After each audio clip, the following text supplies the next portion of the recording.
2 teams, 3 games,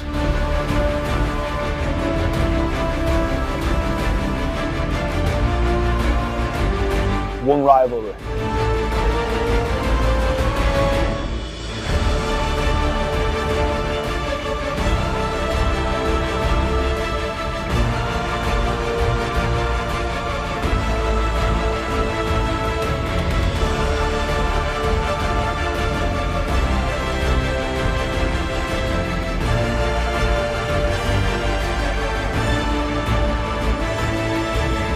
New Zealand versus England.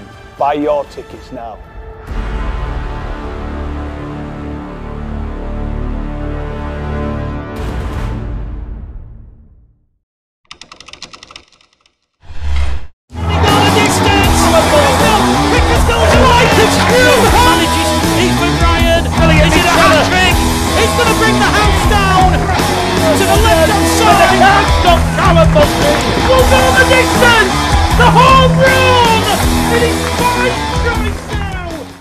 Well, good afternoon and welcome to the eagerly anticipated Betfred League One playoff final between the Bradford Bulls and Workington Town at Odsal Stadium. You can watch all the action unfold this afternoon on Proper Sport, Betfred and also the Rugby Football League's Our League app. Brought down by Hallis and Peltier. 2 tackles remaining. Tanzi in front of the post. So to Jamie Durrant. He goes to Tanzi. Has it gone in? Ross Peltier says no. It looked like it went wide, but the referee has given it. Surely that went wide.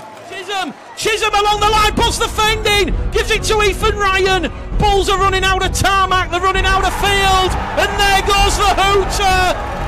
Bradford's unbeaten start to life in League One has ended at Derwent Park, a famous victory for Workington Town.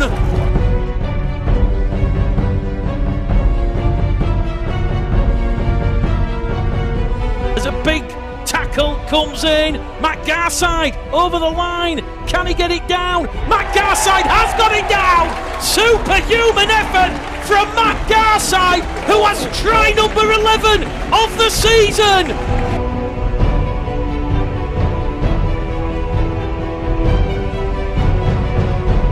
Dickinson, quick play the ball. Petkovic probing. Petkovic towards the line. Petkovic is in for Workington Town. The history book is about to be rewrote. It's Bradford Bulls 18, Workington Town 22.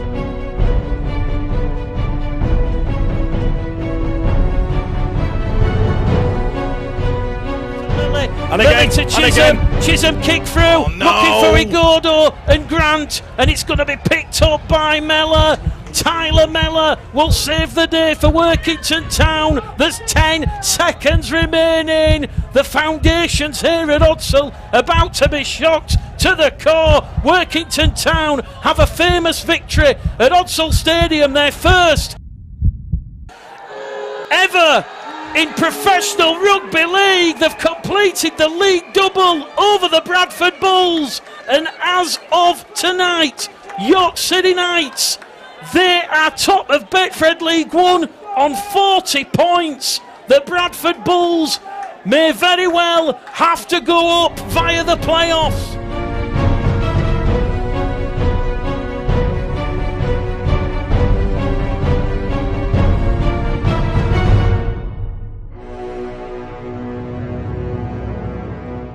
Well, welcome back to Odsal Stadium for this Betfred League One playoff final. It is Bradford Bulls against Workington Town, and the big team news ahead of this afternoon's fixture is that Bradford Bulls head coach John Keir just makes one change for the final this afternoon, and that is of course Toyo Igodo, who sadly misses out with a grade 2 tear hamstring injury. He's expected to be out for 6 to 8 weeks, but stepping in his place will be Ross Oakes. Good afternoon, Craig. We saw what happened last week against Oldham. Bradford, arguably the best performance of the season, a 47 points to 0 shutout of Scott Naylor's Oldham side.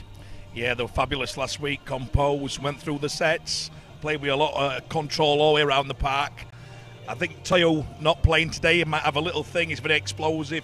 Defensively, their team have got looking at him, but hopefully Ross comes in and does a great job. But I'm still going to make this today about two people making that's Leon Price and John Keir. You've got the master of the one-off sudden death, John Keir, who's done it, been there, Challenge Cups, playoffs, £1 million games. You've got Leon, the young lion, who's going to go against him. Leon's a legend around this part. He definitely won't be a legend today if Workington win. So I think the two coaches are very pivotal in what happens today, Mick. Well, we'll be speaking to John Keir and Leon Price shortly, but John Keir, in his pre-match comments, over the course of the season, Bradford have only lost 3 games, so they come into this game full of confidence, knowing that of their previous 5, they haven't tasted defeat. In fact, the last defeat was 49 days ago here against Workington Town, so a huge point to prove, especially after what's happened so far this season. Does the fact then, Craig, that Workington arrive here at Odsal Stadium, having the hoodoo sign over the Bradford Bulls, change anything? Is that a factor in this winner-takes-all game? No, not at all, Mick. It'll come down to what happens in that first 20 minutes. I think Oldham will try and slow the Rook down, and it'll be about that control. The forwards will get it on, Mick, in the first 15 minutes. Leon will have these lads set up. They're very strong down the middle, but for me, the first 20 minutes will decide the game. If Bradford keep that composure, they've definitely got the players to win this game. As again, the team talk to be so important today. I think you'll have John Keir keeping it composed, talking about game plan, and I think you've got Leon who will have the Workington fired up, absolute queen out the traps and giving it everything. We mentioned it last week, it's almost deja vu in terms of Bradford. They do lack the big game experience. The average age of the side once again this afternoon is 24 years and 3 months. Workington nearly at 27 years. That is going to be one of the determining factors out there on the field, especially, Craig, if in the final 15 to 10 minutes it's incredibly tight and tense. Yeah, but that comes down to the half-backs, Mick. I think your half-backs, especially with Dane last week, I thought he played so controlled. Dane's been, he's seen it, he's played at the highest level. This should be no problem for him. Dane has a big game today. Bradford will win the game. And that's it. The control is all set by the half-backs, Mick. They're nice, the way they kick, the way they talk the players through it. Big say today will be Dane Chisholm. Well, John Keir says that there's been no element of wanting to get revenge over Workington or putting the record straight this afternoon. What do Bradford need to do differently from those previous 2 games, one of which you were here 49 days ago when Workington beat Bradford by 24 points to 18? Just do exactly what they did last week, Mick, to the pen. Keep composed, go through your sets, the gaps will come. There's got to be a level of not panicking. Even if Workington take an early lead, Bradford have got to trust in what they do. And again, that'll come down to the half-backs, maybe the hooker, nice composed. We know the bench at Bradford, when George comes on, things happen. But that first 20 is going to be controlled. When George comes on, they'll get some gaps.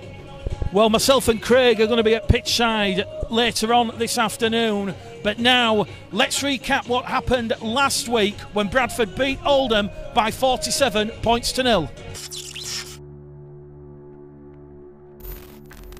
Ball, and there can be no second chances. It's the Bradford Bulls against Oldham on the playoff stage, where only the excellent will excel. The team news then, before the game gets underway. Bradford and John Keir makes 9 changes for this afternoon's playoff semi-final game against Oldham at Odsal. The most changes he's made in 2000 out pair at Odsal. Steve Crossley on tackle number 2.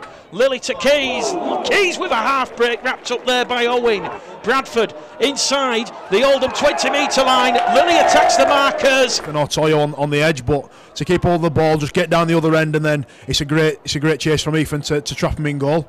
Joe Keys from in front of the post gets the first points here at Odsal Stadium. Do or die. Playoff rugby league football on Bulls Live, proper sport, and across the Betfred social media platforms. 1 beats 2, looks for the line, finds the support of Crossley. Crossley is immobilised there by Langtree, and that's the last tackle here for the Bradford Bulls. Lilly, Chisholm looks for Ryan, gets the nod, crossfield kick, Ethan Ryan will cross the Oldham line with the grace and elegance of a ballet dancer. It is 4 points to the Bulls, and it's 6-0 the lead. Mick's just jumped out at gantry, by the way. We'll carry on as we are. Going through the interchange process, and another player who's come on is Ross Peltier. He's scored 10 tries so far this season, and it's brought down 15 metres out. Oh, beautiful ball! Keys slices the Oldham defence like a sharp knife on a raw runny end, and it's 10 points to 0. Get in there, well done the Bulls. Great shot. Around Odsall, we've had 28 minutes on the clock with the right boot. This one will go between the posts and over the red, amber and black dot, and on Bulls Live, Proper Sport and Betfred this afternoon, Mick Gledall, Craig Harrison, Sam Hallison, Brandon Pickersgill, your call team. 2 minutes remaining on the clock here at Odsall Stadium in the first half. Just Keys and Tryon that tries. Chisholm with a one-pointer between the posts. That could be the difference come the 80th minute. Oldham now have to score 3 tries to come away from Odsall with their first win. The post, it goes to Keys, to Flanagan, to Chisholm. Chisholm brought down. This will be the final play of the first half, you feel. Can the Bulls beat the clock? Peltier carries it in. Peltier towards the line. Ross Peltier. It was like a tsunami. A wave. An unstoppable wave of Bradford Bulls pressure. The hooter sounds. Bradford. It's all on Oldham now. There's no pressure on us at all. Joe Keys, this could be a crucial 2 points. That one is on point, on target, and at half-time here at Odsall Stadium, it is Betfred League 1 play-off action. It is Bradford Bulls 19, Oldham Unities with the ball. Peltier, 5 metres inside the Oldham half, will get to his feet. He'll play the ball. It'll go down the middle with Minchella. This is tackle number 4. Bradford win the penalty, and immediately John Keir, 2 fingers in the air. Afternoon. This his 4th attempt from 35 metres out. Strikes it superbly between the posts, and it is Bradford Bulls 21, Oldham 0. We've had 44 minutes gone here at Odsall Stadium. Betfred League 1, and sense blood like the Great White after the play, and here goes Crossley trying to twist and turn and reach out. The big prop forward for the Bulls is brought down 2 metres out. There's a gap opening up for Minchella to Chisholm. Minchella's got it down. Minnie's in underneath the sticks, and Bradford, they don't go for 2. The decision to hunt for 4 and 6. Try of the season in all competitions, just behind Ethan Ryan. Keys from in front, 27 points to 0. The Bulls get the first try of this second half. Elliot Minchella underneath the sticks, and that once again has the platform. Garside, 5, 10 metres. Inside support from Keys to Minchella, and Elliot Minchella, he will get a double, and he'll splash over the line. It goes from bad to worse for Oldham, but the Bradford Bulls, they will book their place, one feels, in the Betfred League. Opportunity to add an extra 2 points. 15 metres to the right of the post, easy as you like, cool as a cucumber. Bulls Live, Proper Sport, Betfred, 33 points to 0. The Bulls lead, they're heading to the playoff final. Without coffee, and here goes Flanagan now. He can smell more blood. Ball out on the left to Staunton, and Manny Staunton, who scored 4 tries in 3 appearances, he'll be brought down on that left-hand edge. He'll get to his feet. He'll play the ball. McNally at dummy half. Crossfield kick to Chisholm. It's the Mummel and Bimby brothers. That was script read. That is an Oscar-style try, and Bradford are 37 points now. Chisholm and Hitchcox, they've played together since they were pause. Meticulous in his preparation with the right boot. This one is on target. This one sails between the posts once again, and it is 39 points to 0 now. on Bulls Live, proper sport, and across the Betfred platforms. We're thinking of next week. Hopefully it's not too early, but the players going to come unscathed now. They've been fantastic. He's through again, Chizzy's through the dummy, one pass, it's on. What a pass. They're not catching Ethan from there. Good night, Irene. Goodbye, Ethan Ryan. He's got 50 metres down the far stand side. The tries are rolling in at Udsall. It is a massacre. It's 43 points to nil. Beat teams. They've got the biggest budget in the division. That's for everyone who's listening for the first time. Oldham will have a lot less budget and they haven't stopped trying, but chuffed to death for Bradford that they've actually kept to it. John Keir will be the happiest coach in the world tonight. Here we go again. Michela backs himself to the line. Oh! What a pass! Miracle ball out the back on the inside to the supporting Ashley Gibson. That one was a perler. How did he get the ball out? He sunk that edge defence, and Gibson will dive over the line like a child.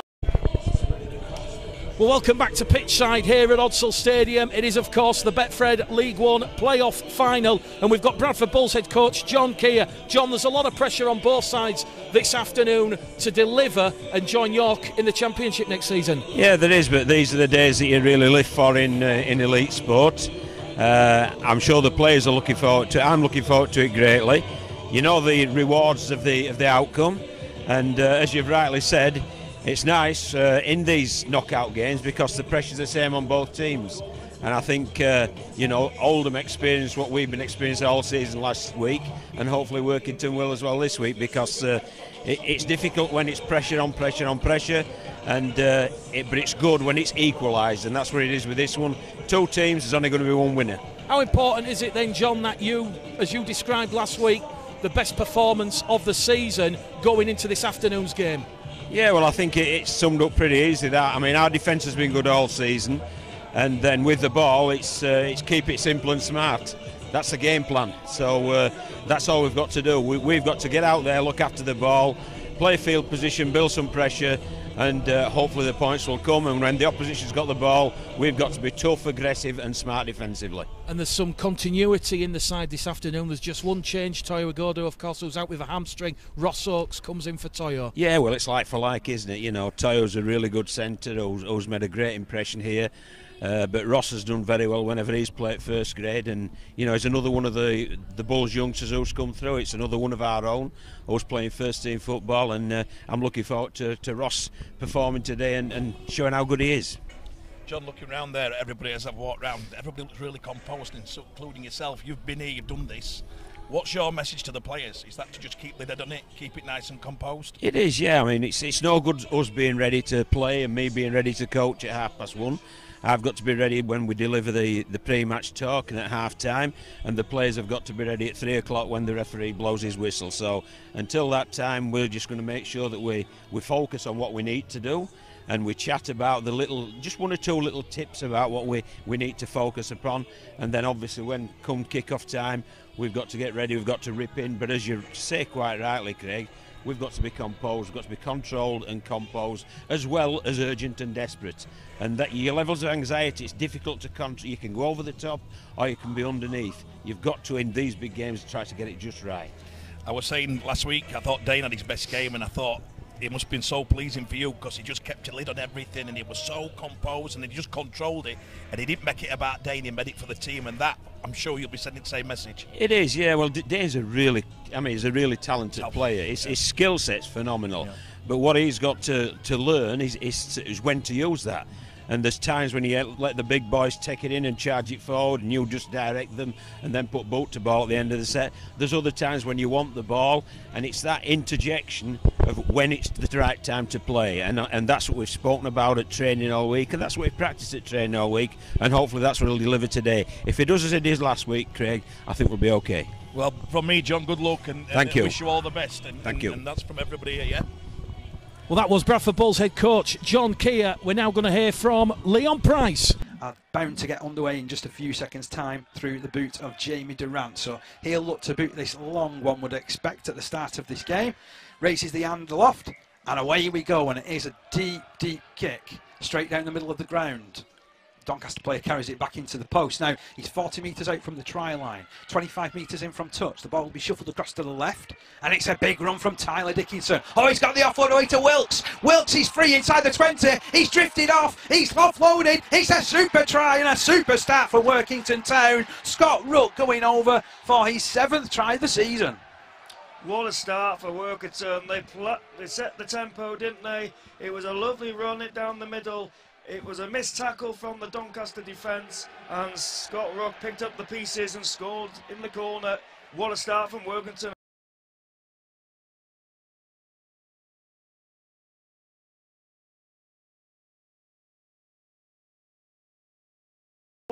And Scott Rook scored in the corner. He's not scored though, it's been disallowed. The referee has disallowed that unbelievably.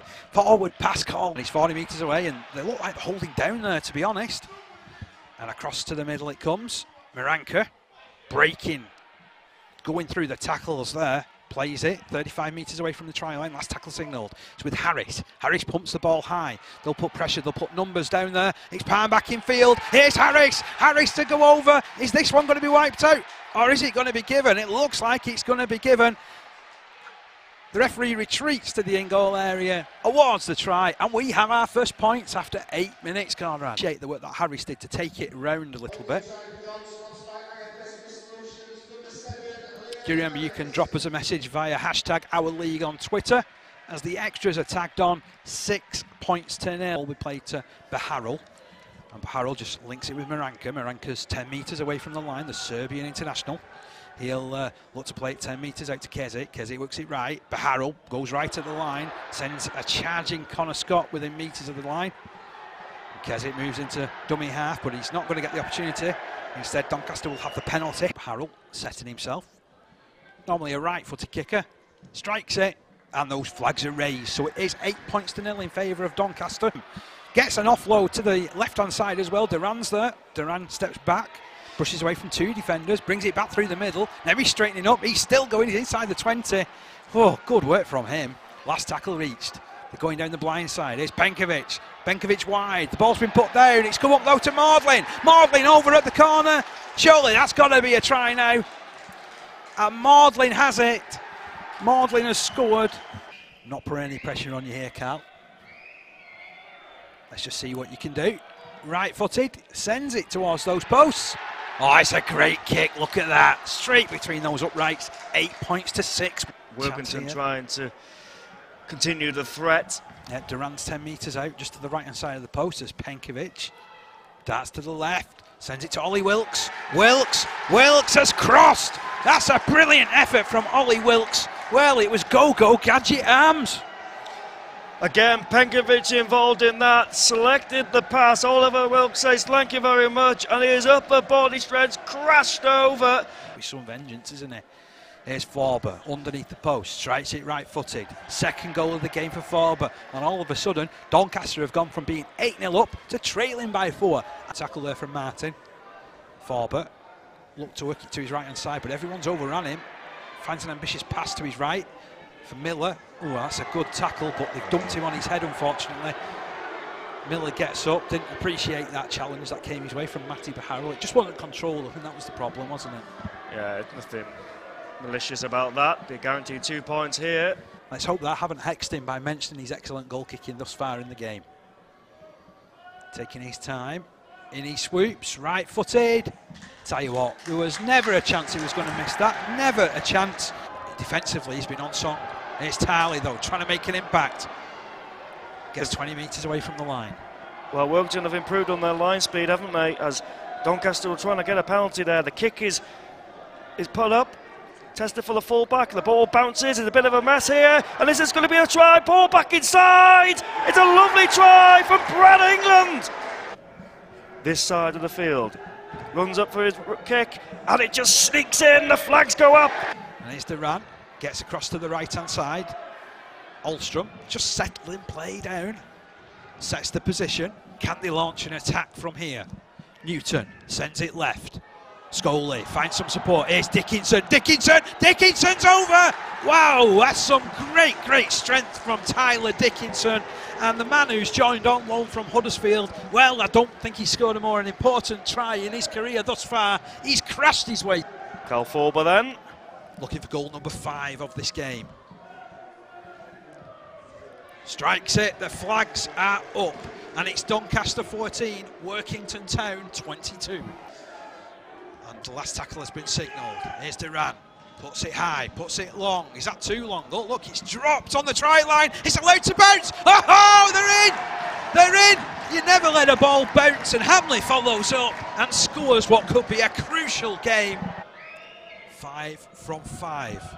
Can he make it 6 from 6? It's up, it's lofted. The flags are raised. It's another super 2 points for Workington Town. Penkovic skips, offloads, it's a scrappy one, it's been picked up by Tarley. Tarley's on his way to the line, Tarley's going to score. This game isn't done yet. 23rd try of the season from Jason Tarley. Is it awarded? Yes it is. 10 points at the moment. Oh, he's hit the post with the conversion attempt. The gap stays to 10 points. And Leon Price thinks, now knows, that job is done. Lots of and what a celebrations season. On the touchline. What a season for Workington and Leon Price. Been fantastic in his first year in the management route. Kick goes between the posts and the hooter sound. Well, welcome back to Pitchside. We've got Leon Price, the Workington Town head coach. Leon, you've made it through to the Betfred League One playoff final. You're back here at Odsal Stadium, second time this season. How important is it that you had that confidence on the back of that away victory at Doncaster last week? Yeah, it's quite important. I think when you play a game like it's a final, I think the form book goes out the window. At least in the back of our minds, we know we can do it. For Bradford, they've got to do something that they've not done all year, which is beat us. So yeah, it would take a little bit of confidence from it, but not too much. We know we have to play probably as best performance is going to be needed today to beat a very good, strong, confident Bradford Bulls team. Now, I noticed that you've arrived at Odsal incredibly early. Is that something that your preparations dictated? You wanted to take a little bit of the pressure off, arrive here and go through your preparations? No, we always try and get here about 1:15. So it's just same prep as normal. I think the biggest problem playing in games that are hyped up is sometimes people can play the occasion and try and treat it differently. But I like to try and keep the same process as we do every week, and I think that works. I know it worked for us in my career. So yeah.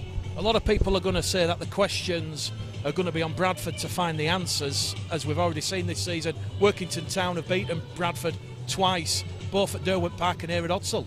Yeah. Well, I listened to your commentary on the game day, and I don't think we got much of a chance that day, and I don't think we'll probably get much of a chance this day as well today. So we believe in ourselves. Don't listen to the bookies. Don't listen to pundits or whatever, the papers. We believe in ourselves, and we. And that's what we've done all season. So it's no surprise to us. It's a surprise to a lot of people. And obviously, with the Bulls being such a historic club with so much success, people look at the name and expect to win just on the name. And that's good for us. That keeps us out of the limelight. Leon, I think I've been watching you today. You look very composed. You're walking around, and one thing I noticed about you all season, you take the pressure away from the players. I can see it. I can actually see you being a focal point. Is that mentor you? I think for me, because I've played so long and had the criticism, had the ups, the downs, all the full cycle of rugby league. I don't mind. People are going to talk about me because I played Super League for so long. Yeah. So if they're talking about me, it takes the pressure off my guys, which is good. And I'm not particularly wanting the limelight because it's the results that does the talking, not my mouth. But if people are concentrating on me, it means I leave the boys alone, which is a good thing. And I watched a bit of the Doncaster. I thought you were fabulous because Doncaster went in there with a lot of form, and I thought they really thought they could put one on you, but you were fantastic. Yeah, it's probably one of his best performances this season. The week before, because we only got a small squad, I rested a few guys, played some guys out of position, played a few guys on the bench, rested Oliver, played Penke on the bench, brought Jamie on. I didn't really play a full team because I knew the week after we were going to have to rise to a really big performance. But every time we've come out in a real big game, we've risen. Other than York away, we played York at home only just lost, beating Doncaster home away, we're beating Bradford Bulls home and away, beating Oldham away. We've won some really tough games this year, which is good. And for the game itself, Leon, a young coach, I think it's fabulous. I think I want more players. I've just been speaking to Danny Banks about it. what Leon's doing. I hope, and best of luck today, by the way, but I hope a lot of young coaches see what you're doing and they come into the game, because we've lost too many quality people to the game who dare have a go at the coaching. Yeah, I think it's just about opportunities. I think if you put yourself out there, if you put yourself out there, I love the game. Rugby league for me is not fun. It's not like I don't enjoy it. It's my life. It's been my life since I was 8, 9 years old. I've taken it as serious then as I do now. For me, it's an obsession. So this is what I want to be involved in, being around rugby people yourselves, Mick. Being here at Bradford Bulls, it keeps me buzzing, it keeps me happy, and the boys have been fantastic this year, and I've just loved working with these guys. It's been hard work, but they've been absolutely fantastic. One thing before you go, because I know you're busy, Leon, I think the players what I've watched play for you. I think there's different styles of coaching, and I actually said this the other day. I said I watched the way they want to play for Leon, and that's a great thing. Keep that with you, because that's fantastic. Yeah, I think all I'd say is it's my first year of coaching, so I'm learning a hell of a lot all the time, and the coach I am now compared to the start of the season is totally different. Yeah. But I've taken all the good bits and all the bad bits that I've been taught for 20 years, and I watched all my coaches intensely every day, things I did like, things I didn't, and I just tried to roll that into one and give it my own style. And if the boys like you and they play for you, you're 80% there, aren't you? You are. And by the way, best of luck from everybody. Cheers. Appreciate it. Thank you very much. Cheers, guys. Thank you very much for joining us, Leon. Try and give us a little bit of credit today. Try, maybe we might have half a chance today, especially if Keys is not here, because he gave us no chance last time, and you give us no chance. And you give us no chance. Leon, just before we go for a message for those thousands of Workington Town supporters who are going to be watching on the live stream back up there in West Cumbria. Thank you. The support has been absolutely fantastic all year. I think we're going to get 4 buses we've got coming this week. We started off with probably 2 or 3 car loads, and today we've got 4 buses. So that in alone is a massive achievement for this club. So thank you very much, and boys, really appreciate it. Well, that was Workington Town head coach Leon Price. We're now going to hear the pre-match thoughts of Jordan Lilly. It's a massive game. It's a massive game for the club, and hopefully we can do the club justice and get them back to the Championship and keep progressing up that ladder. How important is it going into this game on Sunday off the back of such a great result against Oldham? Yeah, I think it's one of the best performances we've put on all season. It was more or less an 80-minute performance. We didn't really put a foot wrong in many places, and everyone 1 to 17 were really good. So yeah, it's good going off the back of this, but we've got to follow that up this week now and go do the job this weekend. So yeah, really pleased with last weekend, and we're coming in today for training, and everyone's buzzing around the place and really excited for this week. So yeah, we'll see how it goes, and hopefully we can have a good week's training, go into this week after a good prep and do the job. What do we know about Workington Town? We certainly know that it's going to be tough, physical, uncompromising. They've got some big forwards that are going to hit hard at you. Yeah, they've got some experience in there. They've got some experienced players that have been around the block and played a bit at different levels and in Super League and that. And the biggest one's the Fufu Moi plays for him, and he makes a big impact when he's there. And there's some players to contain there. Penkovic at dummy half, who played really well last time we played him. They've got strength all over the park, and it's going to be an exciting game for the neutrals to watch, and it's going to be an exciting game to be involved in, and hopefully we can have a packed Odsall. Hopefully we can get biggest crowd at year to Odsall to support us, and hopefully we'll get the job done, and we can have a good celebration with all the fans and sponsors, and and top off a good year really.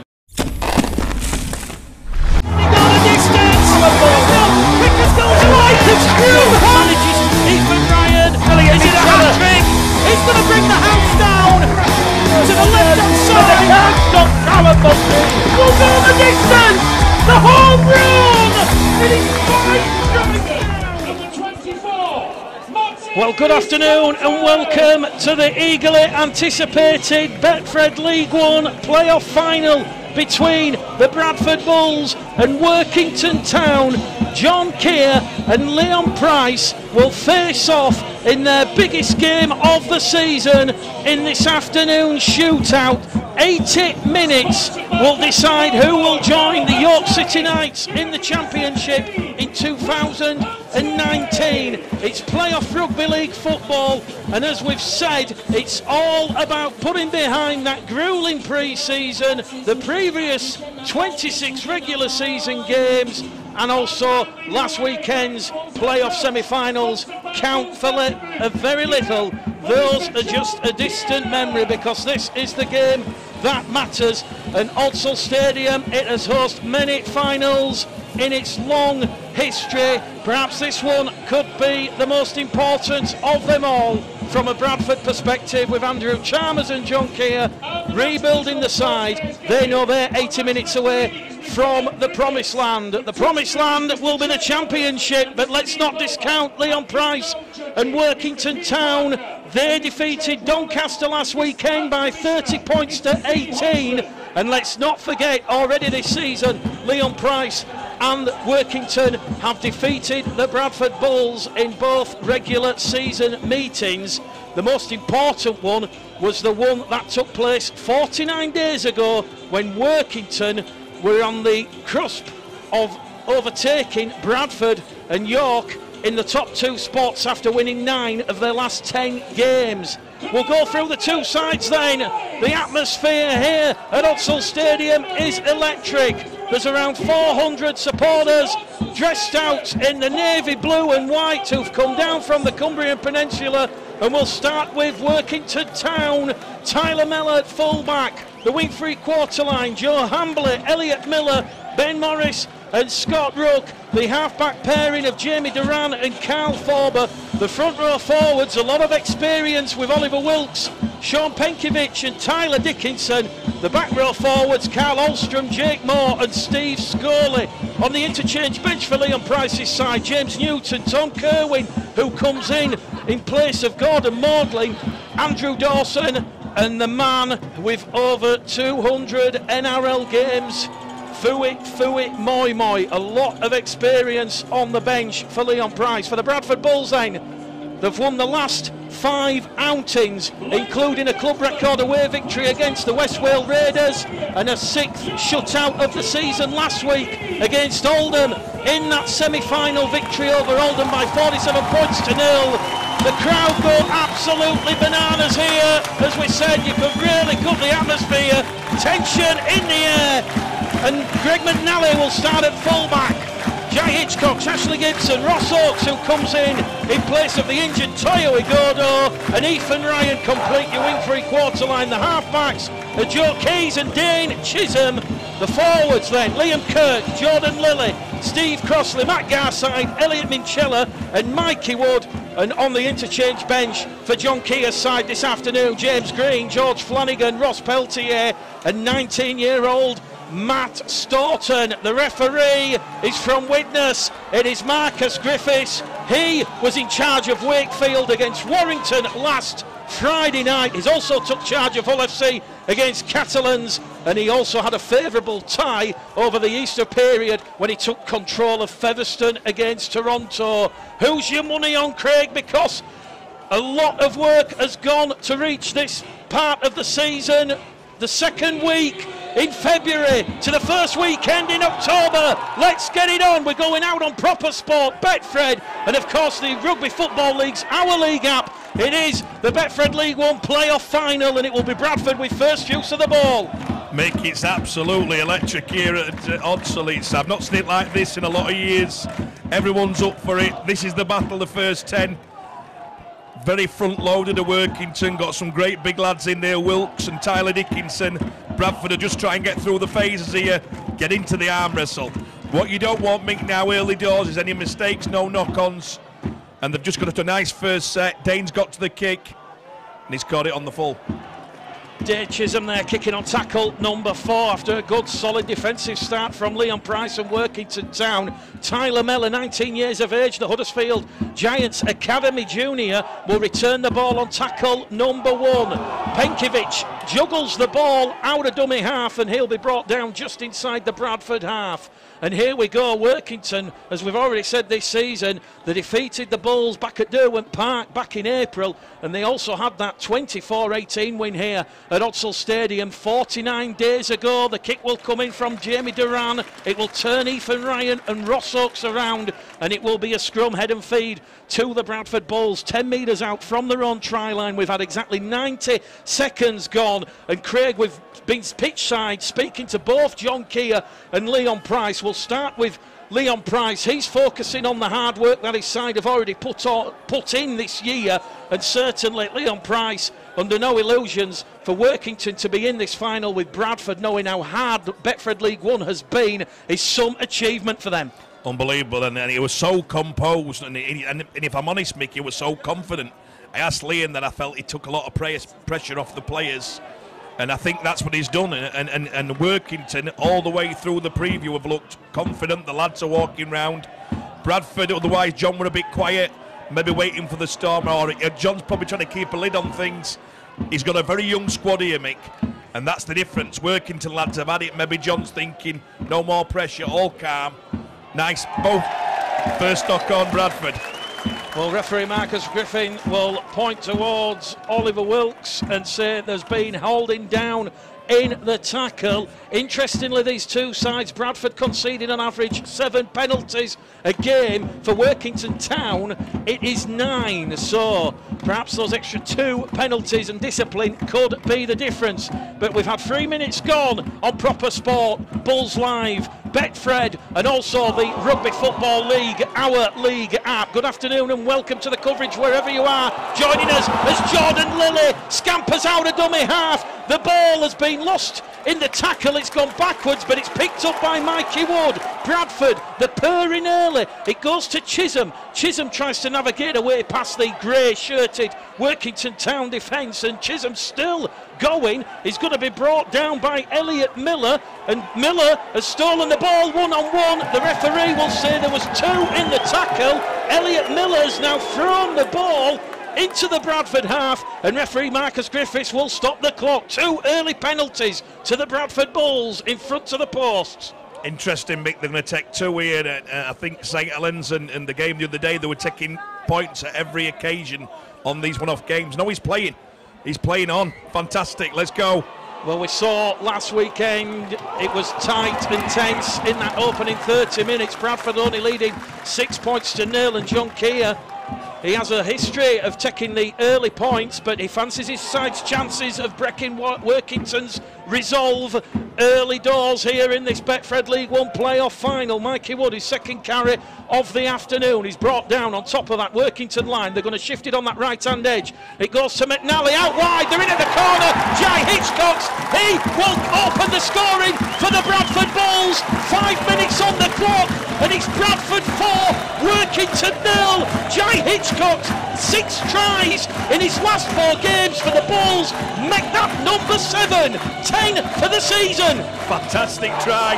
Ashley Gibson, take about. What hands here. They've executed a play here. They had numbers on the right. Ashley Gibson's hands to Jai there were fantastic.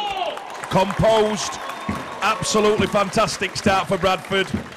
The penalties cost Workington, and what a great start for Bradford. And I think we've just seen there the importance of Keys and Chisholm and how they're going to move this Bradford side around this big, vast, open surface. Let's not forget, Derwent Park is one of the smallest grounds, very tight and compact in Betfred League One. Here at Odsal, you're arguably looking at the biggest arena, biggest playing surface, and Bradford at home, that is a huge advantage. And then we've just seen there Keys and Chisholm linking that cohesive link. They realised that Workington was stretched, and it was almost like pass the ball along. Gibson drawing in Hambley, and then Hitchcock's past Mellor in at the corner. What a great finish, but again, I tell you what, Mick, not taking the 2 points then, that sent a message there.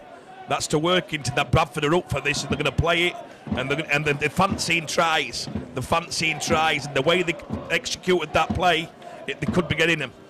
Bad start by Workington, they need to get back on the horse. Joe Keys, 7 from 10 attempts last week, 70%, 86% conversion success for the season. This one, though, will go across the face of the posts, and it is an early try from Jai Hitchcox that has the scoreboard operator here at Odsal working early doors. We've had 6 minutes gone, and it is Bradford 4, Workington 0. And with Workington defeating Bradford in those 2 regular season games, Craig, Bradford, that early try will perhaps dispel any myths of Workington having a psychological edge. Definitely, but after a try, Mick, what you're going to do is you're going to get a good set in and good field position. So this set now coming into Workington, they'll try and draw something out here. The line speed will go up and they'll try and make a message here. But Bradford, if you've got to get through the set, get a good kick in, and doing exactly what from last week, they're taking on from last week. It looks so smooth, and they look up for it. Liam Kirk's brought down on tackle number 3, 20 metres shy of the halfway line. Lilly once again attacking that marker defence, going past both Steve Scully and Jake Moore. It's on the 4th tackle. Chisholm will kick between Mellor and Hambley.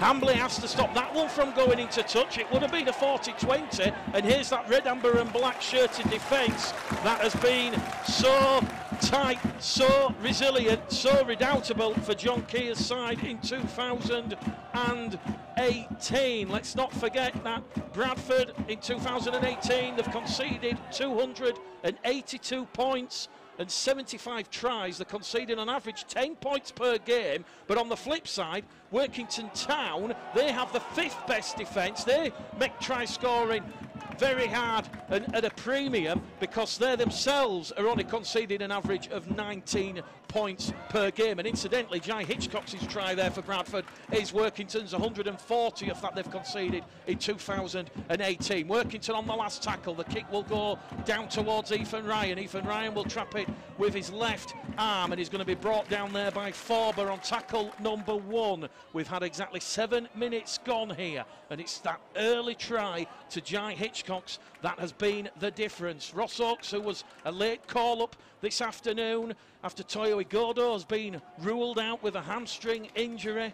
We all saw what Toyo Igodo has done previously for the Bulls in 2018, but Workington Town, they're working well in defence. There's a good defensive structure. Oliver Wilkes throwing himself around, so too Jake Moore. And Bradford, they're just 5 metres inside the Workington half now, as Jordan Lilly will attack that Workington defensive line. Last tackle, 35 metres out. McNally at dummy half to Chisholm. Chisholm looking to put Mellor under pressure. Here comes Ethan Ryan and Garside. Mellor takes that superbly, and here come Workington Town. They will launch their next attack deep inside their own half. I'm liking what I'm seeing early doors from Tyler Merrick, Craig, because he's took the ball there under pressure from Ryan and Garside, and he's now won his side a penalty. Workington's first penalty of the afternoon, 10 metres out from their own line. Yeah, they needed that as well, I think, just to settle things down here.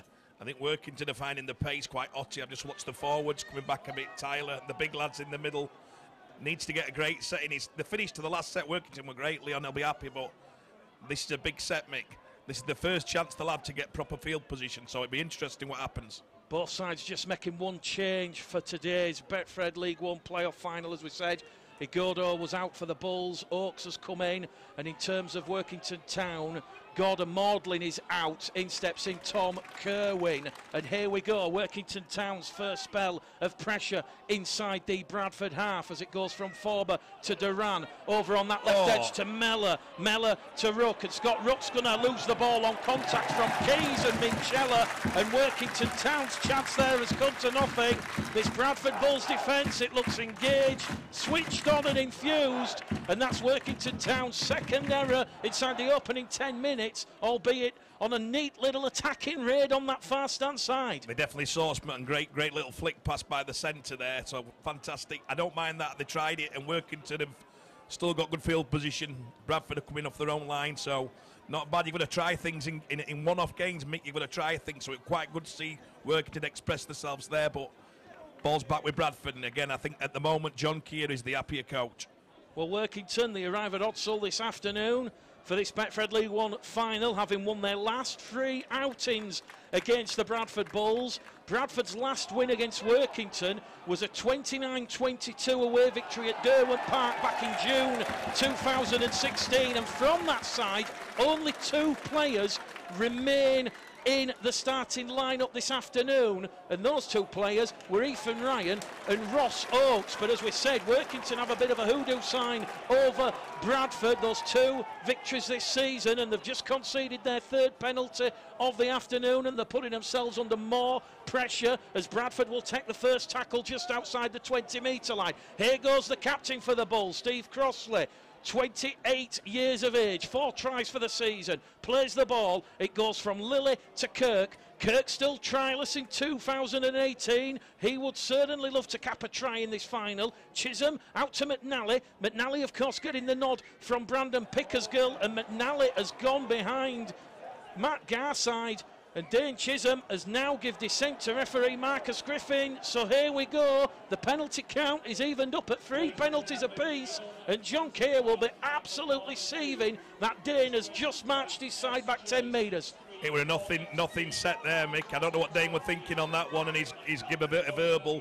Crazy, really, because the ruck speed, Bradford are causing Workington massive problems with the speed of the ruck. And Workington look like they can't handle that, but they've just played right into their hands. The slower the game, Workington suits Workington. But another big set for Workington here on back of a daft play. Carl Alstrom will get to his feet. He'll play the ball. Penkovic kicks ahead, looking for Forber, looking to put Ethan Ryan under pressure. Ethan Ryan, though, will smother the ball. He had to regain his composure there, because not only did he have Elliot Miller and Joe Hambley bearing down on him, he also had Jamie Duranas. Elliot Minchella now goes on a break. He will carry Bradford 30 metres away from their own try line, and it's out there with Ashley Gibson, and he'll give it to Hitchcock. Hitchcock is up to halfway. Hitchcock's plotting that diagonal line towards the Workington line, and he's brought down on the Workington 40-metre line. Lily now to Wood. It's unrelenting, frenetic start to this final here. We've had 12 minutes gone, 4-0. The Bulls still lead as Lily tries to catch the Workington defence, not square and offside in the 10. This is the last tackle. Chisholm's calling for the ball on this left-hand edge. Are we about to see another crossfield kick for Ethan Ryan? Ryan knocks the ball on, and it's going to be a tap on the 20. Fantastic set, great except what a play by Elliot Minicello there. I think Ross Oakes actually played on his own line. I don't think JK will be happy about that, but Elliot Minicello take about 40-yard clearance run. Got the Bulls right back in it there. A Bradford player is going down for 10 minutes in the bin. Dane Chisholm has given dissent to the touch judge. And Dane Chisholm... It's Matt Garside. It's Matt Garside, apologies. Matt Garside has said something. So Matt Garside now will be in the dugout for 10 minutes. Wow, perhaps a pivotal moment in this game. Bradford leading 4-0, but Workington, they'll hold a numerical advantage over the Bulls. This is everything that JK would have said to him. Inexperienced, don't do anything stupid, and Dane's had a little go, and then Mattis did it there, which is crazy. Absolutely crazy when you've just finished a set the way you did.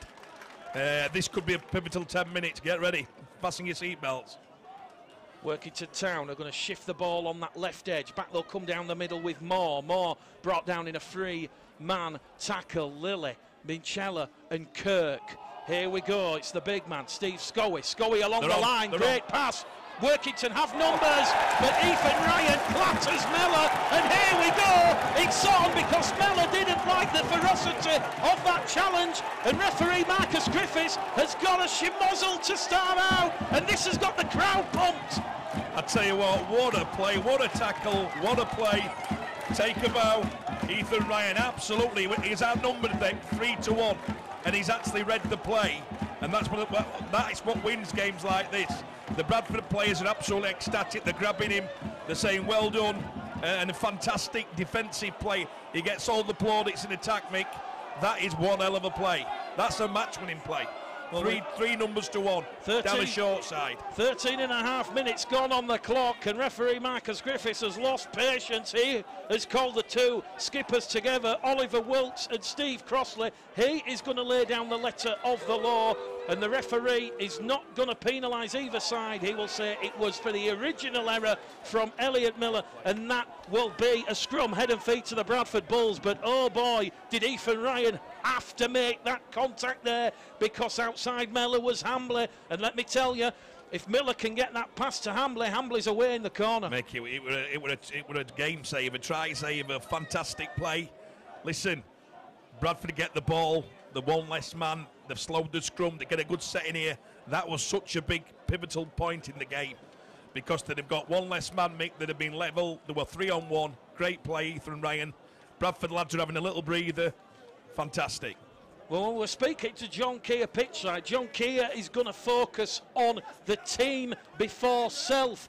ethos this afternoon. He's looking for 100% effort and looking at doing those 1%ers, those little things right, playing as a team and not individuals. He's looking for a tough, dominant contact, run hard, controlling the ruck, fight to get that quick play of the ball, and also looking to take ownership with composure and discipline while also following that process effectively. Well, perhaps we might have seen a bit of a deviation or going round the roundabout from the composure and discipline element with Matt Garside spending 10 minutes in the sin bin, and here we go, because Elliot Minchella has took a high tackle. Dave Chisholm's appealing for a penalty, the referee saying it was shoulder first, and I think we're about to see this game deteriorate a little bit, Craig. No, I think he's, from where I saw it, I think he's had a little squeeze at him, but I think it looked a good contact tackle. I didn't see much wrong with it. I think he might, I don't know whether he's followed through with it, but listen, it gives the players a breather. It's been a fantastic start, played at a great pace. Both teams going for it, Mick. Everything to play. Elliot's up, it's all good. It's a game of rugby league, Mick. It's contact. Minchella will play the ball 5 metres inside that Workington Town half, and Leon Price must be absolutely delighted with the way his side have started here at Odsal. The making Bradford work hard as Chisholm tries a quick play the ball and a quick run from the ruck to try and get the Bulls a bit of momentum. Lilly down the middle with Crossley. Crossley flattened there by Penkovic and also Scully in a two-man tackle. Lilly to Chisholm. Chisholm's going to kick early in the count, looking to put Hambley under pressure, and Hambley takes that one superbly once again. And with 15 minutes gone, it remains Bradford 4, Workington 0, as Workington Town will move the ball out from their own line, but the referee is going to stop the clock because of the player impeding with play. Safety first on the players, and it's looking like Steve Scoey, who's just down in back play, receiving attention. Listen, I've just put Joe Hamley before the game and actually practicing catching in the far side. They've seen Ethan Ryan as a massive strike for Bradford, and that lad came out 25 minutes early on his own. He was catching things, but he's had a great take there by Hamley under pressure. Again, another breather for everybody.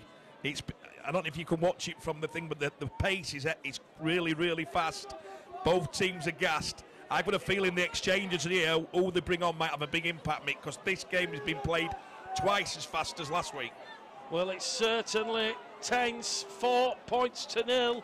And if John Kay is going to focus on the team before self ethos and look at those 1%ers, Leon Price taking a professional and methodical approach to today's final. We spoke to him pre-match, Craig. He was extremely confident that Workington Town can make it a third win of the season. They know how to win these big games against the Bulls. Yeah, he was testing the Bradford, what they had in them, and can they come from behind. And he felt he'd been undervalued a little bit, but I think a little pop at you, Mick, I thought were funny. But Leon were all against saying, Bradford come here with everything, and everyone thinks it's just going to be 80 minutes and they're going to win. But no, Workington are right up for this and being led by Leon.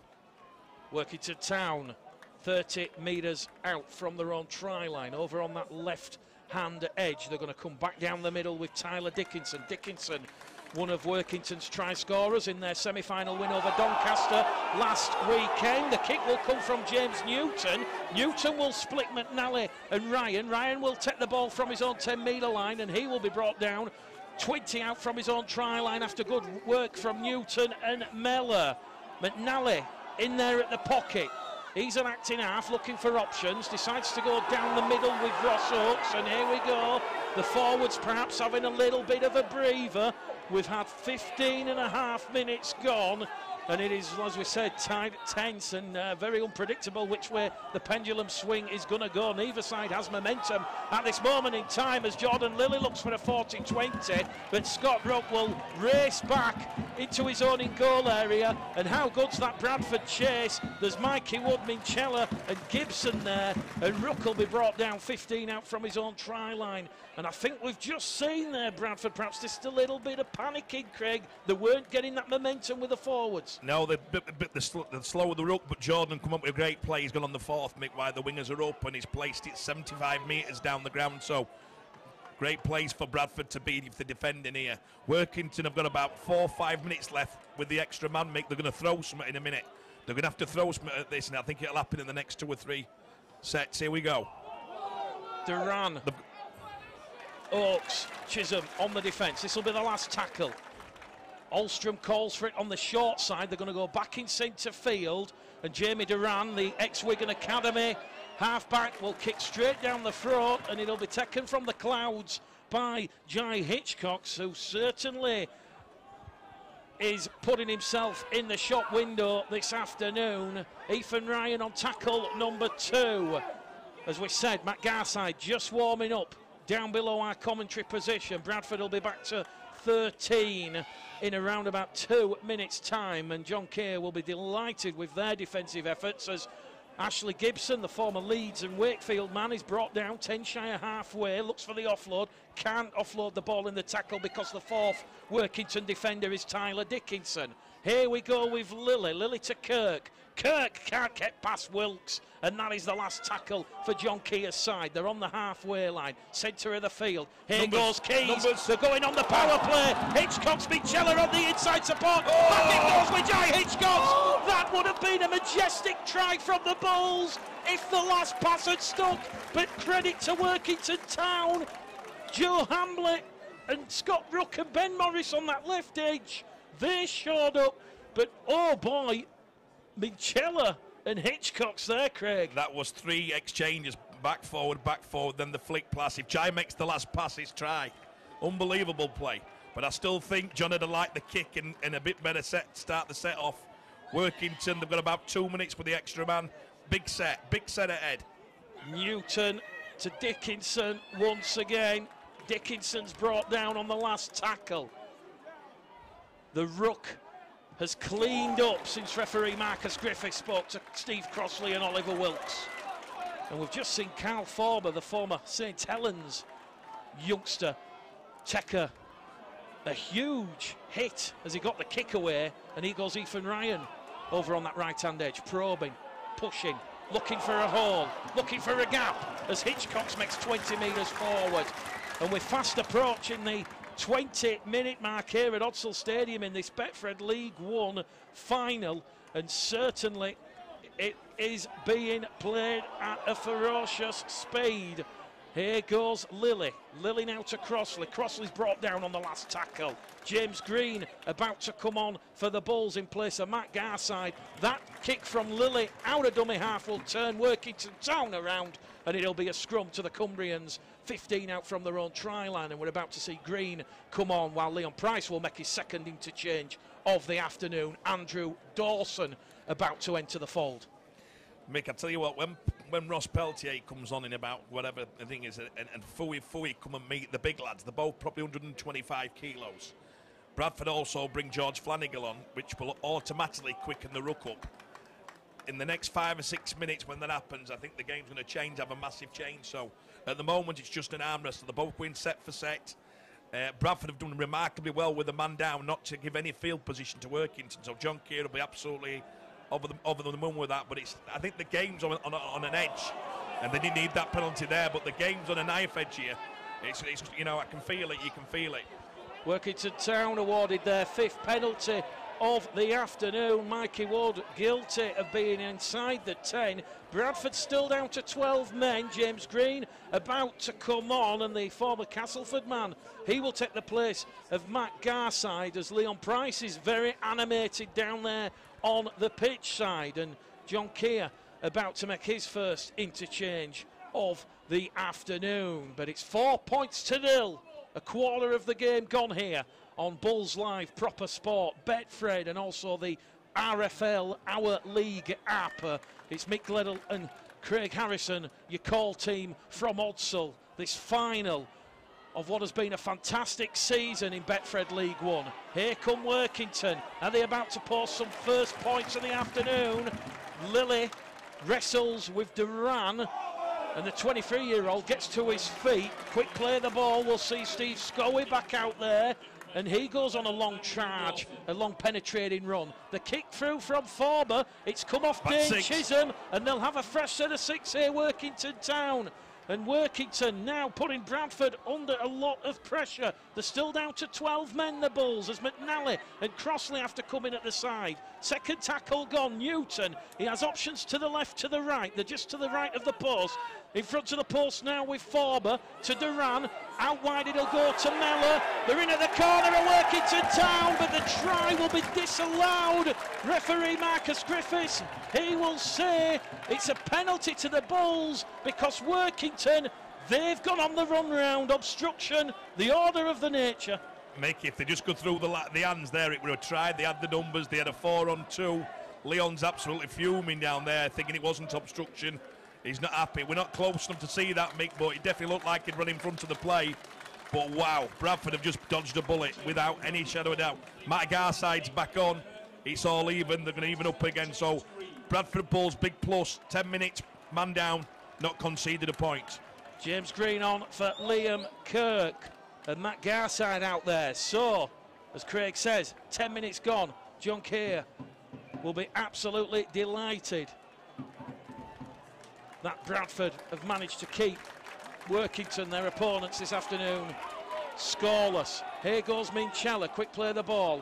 It goes to James Green. James Green certainly will be at the Bulls in 2019 as he gets to his feet and he'll play the ball. Now it goes from Lilly to Crossley. There's an error from James Green there at the play of the ball. And I think we've just seen a bit of kidology there from Workington. You've got Steve Scoey, James Newton. They're all in the face. They're putting pressure on the Bulls forwards for a clean, quick play of the ball. Mick, it's 4-0. They're well in this game. Oliver Wilkes has took a knock here. He's walking off. Oliver and Tyler Dickinson have had a right start, but he's just get the old neck sign as Oliver. He's gone. He's saying something's gone. He don't look happy. Oh, God. But look who's warming up, Mick, here. Welcome to the party. Fooey, fooey.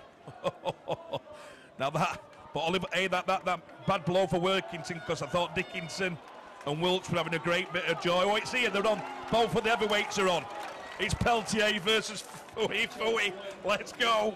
Well, we just hope that Oliver Wilkes is okay. The former witness, Wakefield and Sheffield man, doesn't look to be putting too much pressure on that left leg as George Flanagan about to come on for the Bulls, but Fui Moi Moi's on there as Elliot Miller goes on the diagonal down this main stand side, and the 38 metres out on the first tackle. Ross Oakes could have been penalised for laying on at the play of the ball, but it instead will go from Newton to Alstrom, and Alstrom's going to take the second tackle by Green. They're just outside the Bradford 20. Here we go, the former Parramatta, Toronto and Lee Centurions forward. Fui Moi Moi gets the quick play the ball away. Newton scampers out of dummy half. 4 tackle gone. Alstrom in at the pocket. It goes back to Forber. Forber to Duran. Duran out to Mellor. Mellor on that left-hand edge towards Morris. Morris's ball into touch, and once again it's Ashley Gibson, Jai Hitchcock's putting the squeeze on the Workington attack, and that will please John Keir. Defensively last week, Bradford was superb, and they've started off again. They look like they, unbelievable how they slid across there. No panic, no one shooting out, composed in defence. Leon looks the unhappier coach at the moment. They had a little chance there to shift it a bit early. It was a bit slow in what they did. But by the way, a bit before that, great run actually by the 20. I think it's Elliot Miller. Fantastic run. He looks really lively for Workington. Elliot Miller, Workington Town's top try scorer in 2018. He poses an attacking threat. He was a try scorer in both games this season when Workington defeated Bradford by 17 points to 16 at Derwent Park back in April. Go off at scrum. And also here at Odsal in the middle of August when Workington Town, a late last grass try from Sean Penkovic, ended Bradford's pursuit of York one felt, and Bradford were consigned from that moment for the do or die nature of the playoffs. Here come the Bulls then. Mikey Wood, Flanagan, Garside, fresh from his 10 minutes in the bin, getting a lot of attention and attraction there from Dawson and Moi Moi. Flanagan will try and speed the ruck up in place of Lilly. It now goes from Chisholm to Minchella. Out it goes towards Hitchcock's on that right-hand edge. Hitchcocks will step back in centre field, floats the ball lateral, it goes to Flanagan, here it goes to Green. Green though can't get past Olstrom and Forber. Bradford 2 metres inside that Workington Town half as Steve Crossley fancies a taste of the action, and he's brought down on the last tackle. What will happen here? It's going to go to Chisholm. Chisholm going to put a high hanging kick up, looking for Mellor. Ryan chasing under pressure. Ethan Ryan lets Mellor hit terra firma, and he will smother him, and Workington Town will have to move the ball from their own try line. 25 minutes gone, Craig. Where is this game going? Right, I'm going to call something here, Mick. I think Keysey needs to out-call Dane a little bit, because I think the danger for Bradford is they're getting that right edge. That's where they can go with it. I think Gibbo, Minicello and Jai are having fantastic starts to a game, but I really think Dane's overcalling, you know, and he's demanding the ball, which is what Dane does. I think the danger's on the right one. I think Keysey needs to get in there and tell the hooker, get it to the right edge. That's where we're going to hit him. At the moment, I think Leon's happy to go in at half-time around this score, because the nerves will come in, Mick. It's 4-0. And he's put it on us that he thinks the Bradford side, a little bit of experience. Bradford could do with another try about now, Mick, getting this big moment for me, Peltier versus Fouey. Let's get it on. Well, Bradford have just conceded their 7th penalty in this first half. Dane Chisholm, a dangerous throw on Andrew Dawson, and Workington Town, once again, an invitation inside the Bradford half. That will not please John Keir. Here goes Forber to Mellor. Mellor is being taken late, and Moy has just thrown a punch at Mikey Wood, and here we go. Moy could be going off the field. Moy has just thrown a punch at Mikey Wood. The touch judge has come on here, and this is a pivotal moment in this game. If the touch judge has seen the punch from Fui Moy, it will be good night. Open up the dressing room, start running the bath. Your problem is, Mick, this will actually highlight why the lad went down. I think Fui was reacting to something that's happened, and he's seen something that happened, and it depends what the ref's seen here, the linesman. I think he reacted to something that happened before that. The lad's still laid out. This is what you're going to find out in about 20 seconds. Get ready. I think he's going to get the Bradford player for something that's happened on the play before. And here we go. Well, the original penalty is to Workington Town for that late challenge off the ball. Moy was quick to react, and it is Mikey Wood. He took a punch to the side of his face, and referee Marcus Griffiths now is going to speak to Elliot Minchella, the standing Bradford captain, because Steve Crossley has just left the field. Referee Marcus Griffiths, I think he's just going to use his level head, a bit of Super League experience, but it's an 8th penalty that Bradford have conceded here, Craig, and it's going to be interesting to see what happens. The Workington Town go for 2 points, and referee Marcus Griffiths now looking to speak to Jamie Duran with Oliver Wilkes off the field. What's he saying? I think he's having a word saying calm down, boys, but let's get on with game. Something happened. Fui's reacted. Mikey looks all right. Fui looks all right. Let's just get on with game. Penalty to Workington. Well, Fui Moy can consider himself very lucky there. Mick, we've talked about Bradford not being upset in the play and doing things like this. All the stoppages is in Workington's favour. Bradford just need to get back, bit of discipline, get on with the game. Very interesting here. I think they're taking 2, Mick. That's unbelievable. So what Leon's going to do, I think Leon's happy to be in the arm wrestle. He's happy for it to be tight, and he's happy for all this bit of interaction to happen. Bradford are going to get their eyes back on the game and start speeding the rooks up. That's where they've got it. Well, it will be a penalty attempt from Carl Forber. 7 from 7 attempts last week in their playoff semi-final win at the Keepmoat against Doncaster. This to narrow Bradford's lead from 30 metres out. That one goes between the posts, and it is Bradford Bulls 4, Workington Town 2, with 10 minutes to go to half-time, and Workington deservedly of that 2 points. Listen, they're in their arm wrestling, they're dangerous. This is exactly what Leon would want, for it to get a bit of nerves to set in. Bradford have come off the game plan a little bit, and they've started upsetting it, slowing the ruck down. Fui's had a massive impact, he's come on, he's put his presence about. Bradford have got to get a good set in defence here, real tough set no penalties, no nothing, and let's see it, get that line speed back. Well, it is Bulls Live, proper sport. Betfred and also the Rugby Football League, our league app, taking the coverage this afternoon. And let's not forget, there was Bradford finishing second in the table, 23 wins, 3 defeats. Workington finished 4th, 17 wins, 9 defeats.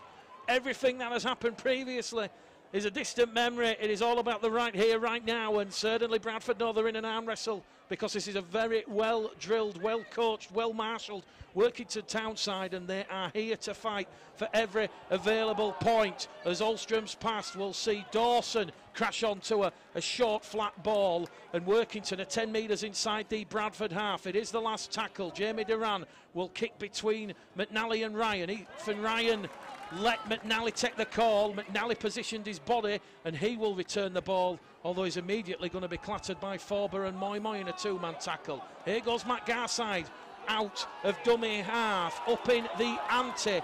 You feel Forber on top of Garside as it goes from Flanagan to Wood. No love lost there between Wood and Dawson. After that late challenge, that's have seen Workington score their first points of the afternoon. Bit of miscommunication between Flanagan and Peltier. Recovered by Minchella. Minchella's going to be brought down in a 3-man tackle. That's tackle number 4 gone here for the Bulls. Flanagan towards Chisholm.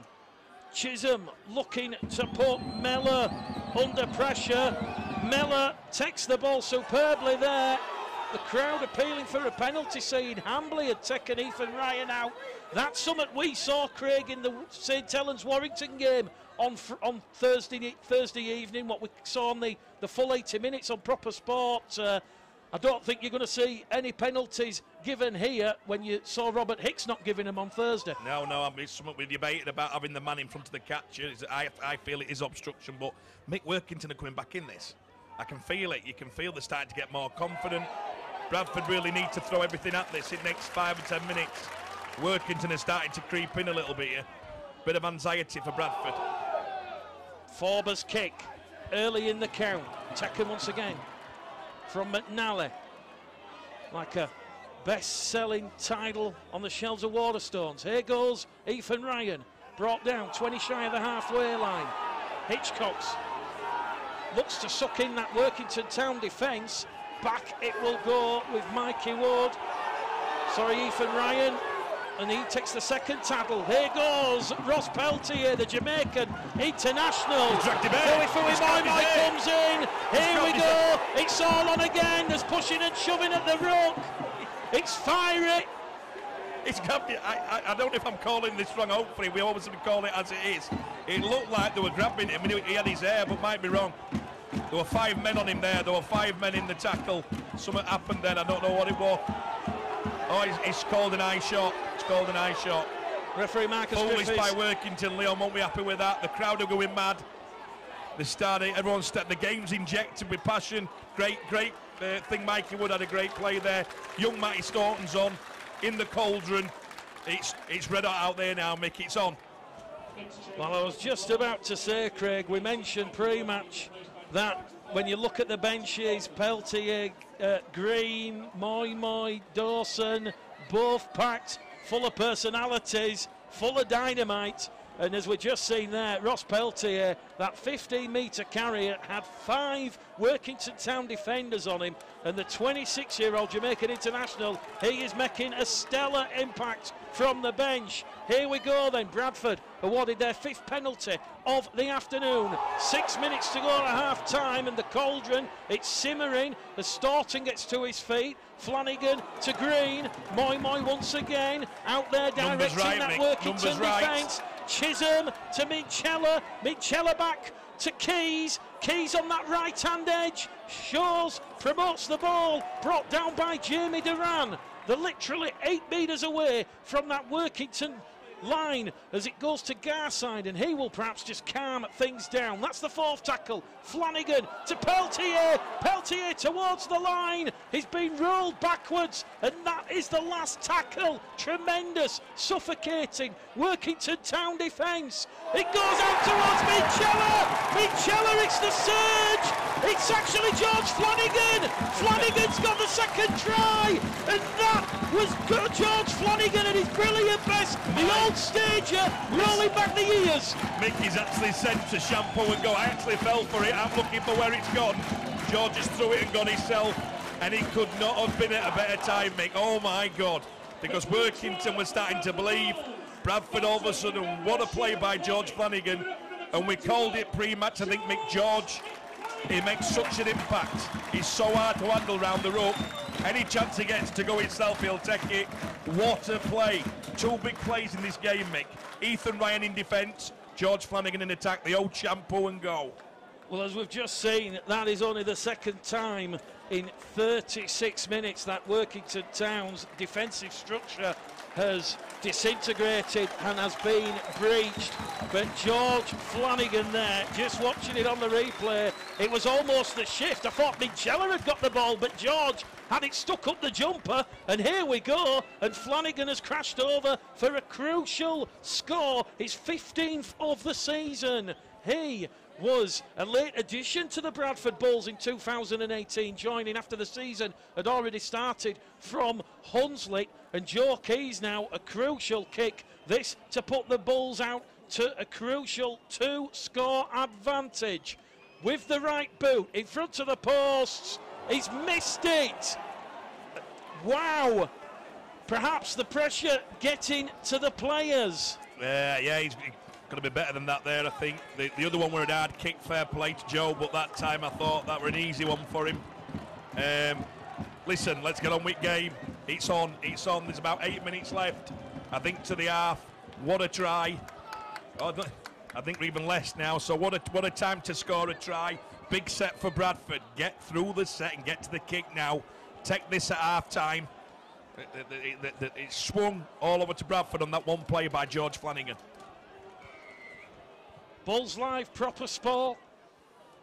Also going out on Betfred, on Facebook Live and YouTube. And also on the RFL Our League app, and Fui Fui Moi Moi. He has a meal ticket destined there for Green. What a collision that was. It's on now. That is absolutely unbelievable. Well, let me tell you, that collision deployed the airbag. Strap yourselves in, put your seatbelts on, because we've got 2.5 minutes to go to half-time, and you suspect Bradford have just found a bit of ascendancy and momentum. Flanagan, it goes to Garside on the right-hand edge, and Garside looks for support, can't find it. Moi Moi was behind, ready to pick up a loose pass as Flanagan goes in centre field towards Keys. Keys goes through a gap. Here we go. Joe Keys from 30 metres out. Bradford a killer blow on the stroke of the hooter. The fans jumping with delight on the terraces, and it is 12 points to 2 in this Betfred League One Grand Final. It's same again. He's actually showed it to go out round the back, Mick, and then he's just showed and go, and he's took the gap. The fullback didn't get over, and he's gone 35 metres. Absolutely fantastic skill. We've just criticised him for missing the kick. Well, he's definitely been up for it. That's for John Keys as well done, audience. Joe Keys, that was almost a carbon copy of the try he scored last week against Oldham. You suspected how much has that George Flanagan tried taken out of this Workington Town defensive line, because we've just seen the Bulls go back to back, Craig, and it was unstoppable. Mick, it's I cannot believe from the George, another try before half time. They go into half time now. Have a relax. John Key, I can't get my words here. Mick, John Key can rebuild again. Everything swung towards Bradford unbelievably. Leon's in the dugout. Workington are looking round. It's Leon's going to have to pull off a team talk here, Mick, because the last 7-8 minutes have all been Bradford. Unbelievable. What a game rugby is at changing, Mick, innit? What a game. You can be sat there, and we've called Workington are going to be taking, look like they were getting right into the game, and all of a sudden, penalty George Flanagan, game over Joe Keys. Well, as the late great Trevor Foster once said to me, momentum in rugby league is a big thing, more so than any other sport that Trevor Foster had known. Just because one team has it early doesn't mean the other side is playing poorly, and games usually even up at some point, and it is only then when you really begin to see how the game is going, and one feels this is now going in the way of the Bradford Bulls. Chisholm, he has taken over the kicking duties from Keys, and he has put one wide. So Workington Town, they only trail by 10 at 12 points to 2 with 65 seconds remaining on the clock. Make that 6 points boomed out of the way. I hope they're not costly. You know, if Workington do get back in this, that's 6 points wasted. 2 of the kicks definitely kickable. One of them on the far side, but just get through the set here. If I were a Bradford fan, get through the set. I said that last time they've scored a try. Bradford, 2 quick-fire tries from Flanagan and Keys. I think we're about to see a much more composed and controlled restart after a Bradford try. Flanagan into the arms of Peltier. Ross Peltier meets Fui Moi Moi. The 2 17s collide. And here we go. That one might have set off the Richter scale. There was a ferocious challenge there. Ross Peltier gets up a little bit groggily. Here goes Chisholm. He applies the dancing feet, looks for a way around this Workington Town defensive line. They've gone through a mountain of work in this first half, and the hooter will bring a halt to proceedings here on this main stand side. Chisholm brought down on his own 40-metre line in a 2-man tackle by Hambley and Miller, and that will be half-time here on Bulls Live Proper Sports, Betfred and the Hour League app. It is 12 points to 2. What an almighty tussle this is turning out to be, Craig. I'm just watching the body language now. Workington are going in, they're getting booed. Bradford have got together. Bradford look definitely the happier team. All the subs are going on and backslapping and saying well done. Don't think Dane needs to do that at end. Get involved in that. Keep the process. Let me challenge you, Mick. I think John Keir's a lot happier coach. The fans are right behind the home team. Leon Price has got to come out with something here. He's got 10 minutes to get Workington back at it, but pieces of individuals. Ethan Ryan stopping that try, George Flanagan and then Keysy. 3 pivotal moments in the game. And those, of course, Craig, that team before self-ethos that John Keir has instilled in his side, all about doing those 1% things right. And I think that every player you've just mentioned there, the Bulls have done that right. Perfect. I think little bit off in places, but near enough. I don't think they're on the level of last week, but it's a different game, Mick. There's a lot more aggression. The collisions are a lot bigger. The atmosphere is pretty nervous. I'm nervous now. We're all calling it nervous, but John Keir walked in there with a bounce in his step. His team talk's easy, Mick. More of the same. Our team talk's going to have to come from Leon Price. And how important is the loss of Oliver Wilkes going to be? The close season signing from Barrow. He limped off the field after 17 minutes. That's a big player, a lot of big game experience, Craig. We don't know if he will return, but as we've just seen, when it certainly did start at Bulls up in the ante, picking up the pace, the speed of the game, you could certainly do with his experience out there. Well, I'm sure, and what it does, Mick, is your substitutions have to be more careful. People have to play longer minutes. Longer minutes usually means fatigue. And if you've got people like Flanagan on, if you're fatigued in the middle, you're going to get punished. Like I said, Leon Price has got. If he can deliver something here, Bradford have looked really, really secure in defence, Mick. What I've seen so far, Workington have not had one real chance to bomb one in the left edge. Massive Bradford in defence look really, really good. I can't see where Workington are going to break through on that. And so, like I said, Leon's got to come up with something a little bit different. They've not had enough field position to actually punish Bradford, but Bradford looks so composed. John Keir made a selection, and I questioned it, if I'll be honest. I wanted Bustin in. I thought Bustin against Fui, you're going to see 2 big yardage munchers, but you know what? Defensively, John's gone for that defensive, no risk, and massive thing. John knows what he needs to get through this game, and he looked an happy man then. Well, Leon Price, certainly since he was appointed as head coach of Workington Town, there's been a real buzz around Derwent Park. and he'll be calling on every half-time team talk from all those coaches that he has played under. The 36-year-old former Harry Sunderland award winner, countless Challenge Cups, Grand Finals, World Club Challenges, Bradford, St Helens, Hull FC. He now is going to have to deliver the half-time team talk of perhaps his coaching career, Craig, in only his first season. Listen, he's done a fantastic job, and hopefully, you know, whatever comes out of this game, Leon Price has had a great start to his coaching career. Hopefully, if they do get beat today, they still get another chance next week, Mick. It'll be interesting to see what happens after that, if Leon stays with the club long term or whether he doesn't. At the moment, Leon Price has done a fantastic job, and like I said, if all them team talks at St Helens with Brian Noble for his country, he's going to need every single one. But as I say, the question he's got to ask himself and his team is, I don't see much weakness in the Bradford defence, Mick. I can't see, watching it from here, I can't see where they're going to get him. They look so composed, they trust each other. I just can't see an area where I'm looking that Workington can throw at them that'll cause them some problems. I can't. It looks to, I think the only thing that can happen here, Mick, is if they unsettle the ruck a bit more and it gets a bit more fiery, and then the Bradford come off it. But other than that, Bradford look in the seatbelt. The seatbelt's on here. They look good. Well, it is half-time here at Odsal Stadium in this Betfred League One playoff grand final, and it is Bradford Bulls leading Workington Town by 12 points to 2. 2 teams, 3 games, 1 rivalry. New Zealand versus England. Buy your tickets now. They ask what I want, what I need, what I look for. What's a club? What's a team? What's spirit? I need youth, fresh, developed, wide-eyed ambition.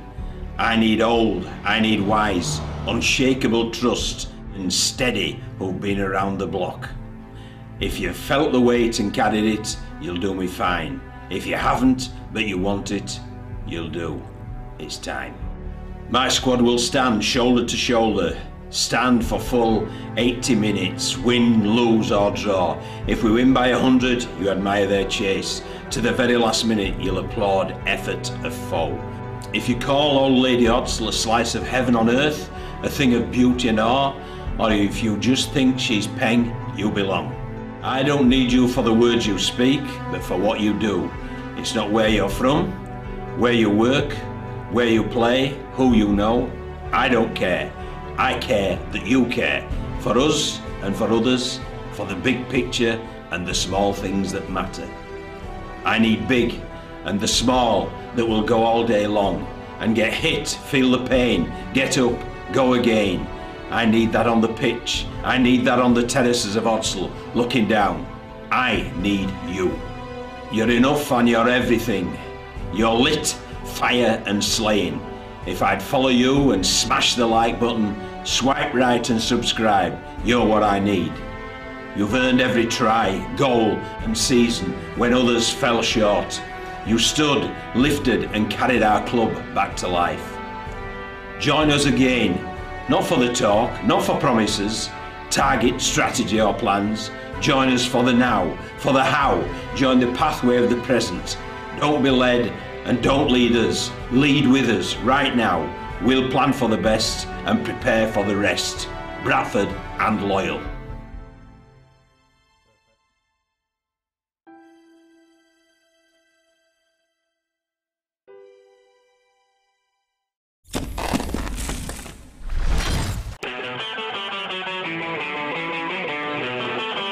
Rugby league and much, much more. The 6 till 8 debate with Ollie and Jai. One from my uncle and said, Barry McDermott, you can't have Barry McDermott on the show, he's a grub.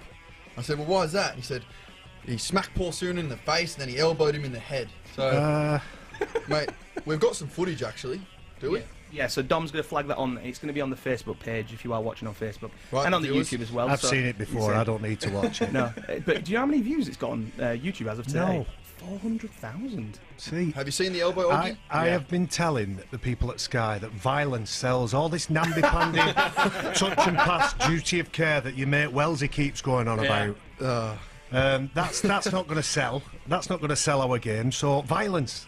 That's what we need. Well, the head unadulterated violence. Well, I mean, if you ever look, the most viewed clips are always the ones where somebody's getting hurt or abused. I let the high tackle go, but I would not. You can't let that go, can you? I even felt that elbow. That was a skill. Back in the day, I was very good at that. I was very proficient at that and did it quite regular. Didn't do it as good as that. I saved that one for the biggest stage. But Paul Sirenen, who was an icon, you'll know. Yeah. You know his reputation. I think he was just about 30 then. And one of the people I look up to, a lot of players, because I'm only 5'10", but I looked up to him, loved the way that he played the game. That carry off the back line there, I specialised in them, 1,000 miles an hour from the back line. And just a bit of backstory on that is we were losing. We were playing against Australia, we were losing badly, and I just thought to myself, well, game's gone here, one of them is coming with me. Because them are the rules we play by when we play against the Aussies, Jai. Yep. You're one of us, but you're not. One more year, I'm on with. If you develop yourself, personally develop yourself, and pick up little bits as well as the things that you learn as a rugby player, you can go out with confidence into civilised world and get a job. You might have to start on a realistic wage because our worth is skewed because. I wouldn't dare guess wages now, but you would find that your wages now will not be what you can command going into Civvy Street, and that's just you've just got to be realistic of that. And life for us is about snakes and ladders because you get into a team, amateur team, you get to the top of your ladder, you join another environment, whether it's Cass Academy or whatever it is. You're down the snake, and then you're at the bottom of the next ladder, and it might be Yorkshire. It might be England, it might be the first team, it might be the reserves. Snakes and ladders is a mental approach that you've got to keep when you leave the game and go into Civvy Street. 100%. I like that. So, I mean, honestly surprised me the way the transition into essentially civilian life from rugby league. It almost sounds like a bit like military almost. It's scary. It's scary, but that's why I'm almost suggesting: is it worth keeping? Like I've used the examples of Lynch and Ellis. Because you can almost then get them into maybe more administrative sort of stuff, maybe more office work and things like that. Are clubs doing enough to help people afterwards? The player welfare system, Emma Rose one's doing a lot now, and it's grown in the last 10 years. I had a spell as player welfare manager at Leeds, and sometimes the players have an apathy towards what they've got to do. So I'm all right, me. I'm only 22. I don't need to worry about it. Regarding the £1 million game, glad that it's on Sunday at 7 p.m. Perfect viewing. Listen. He's going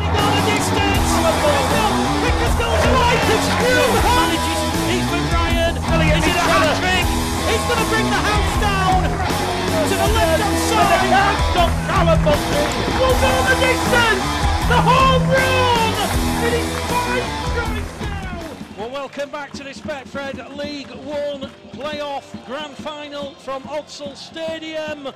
It is Bradford Bulls 12, Workington Town 2 at half-time, and we're about to see the second half. 40 minutes then for either Bradford or Workington to cement the points and that automatic place through the playoffs to join the York City Knights in the Championship for 2019.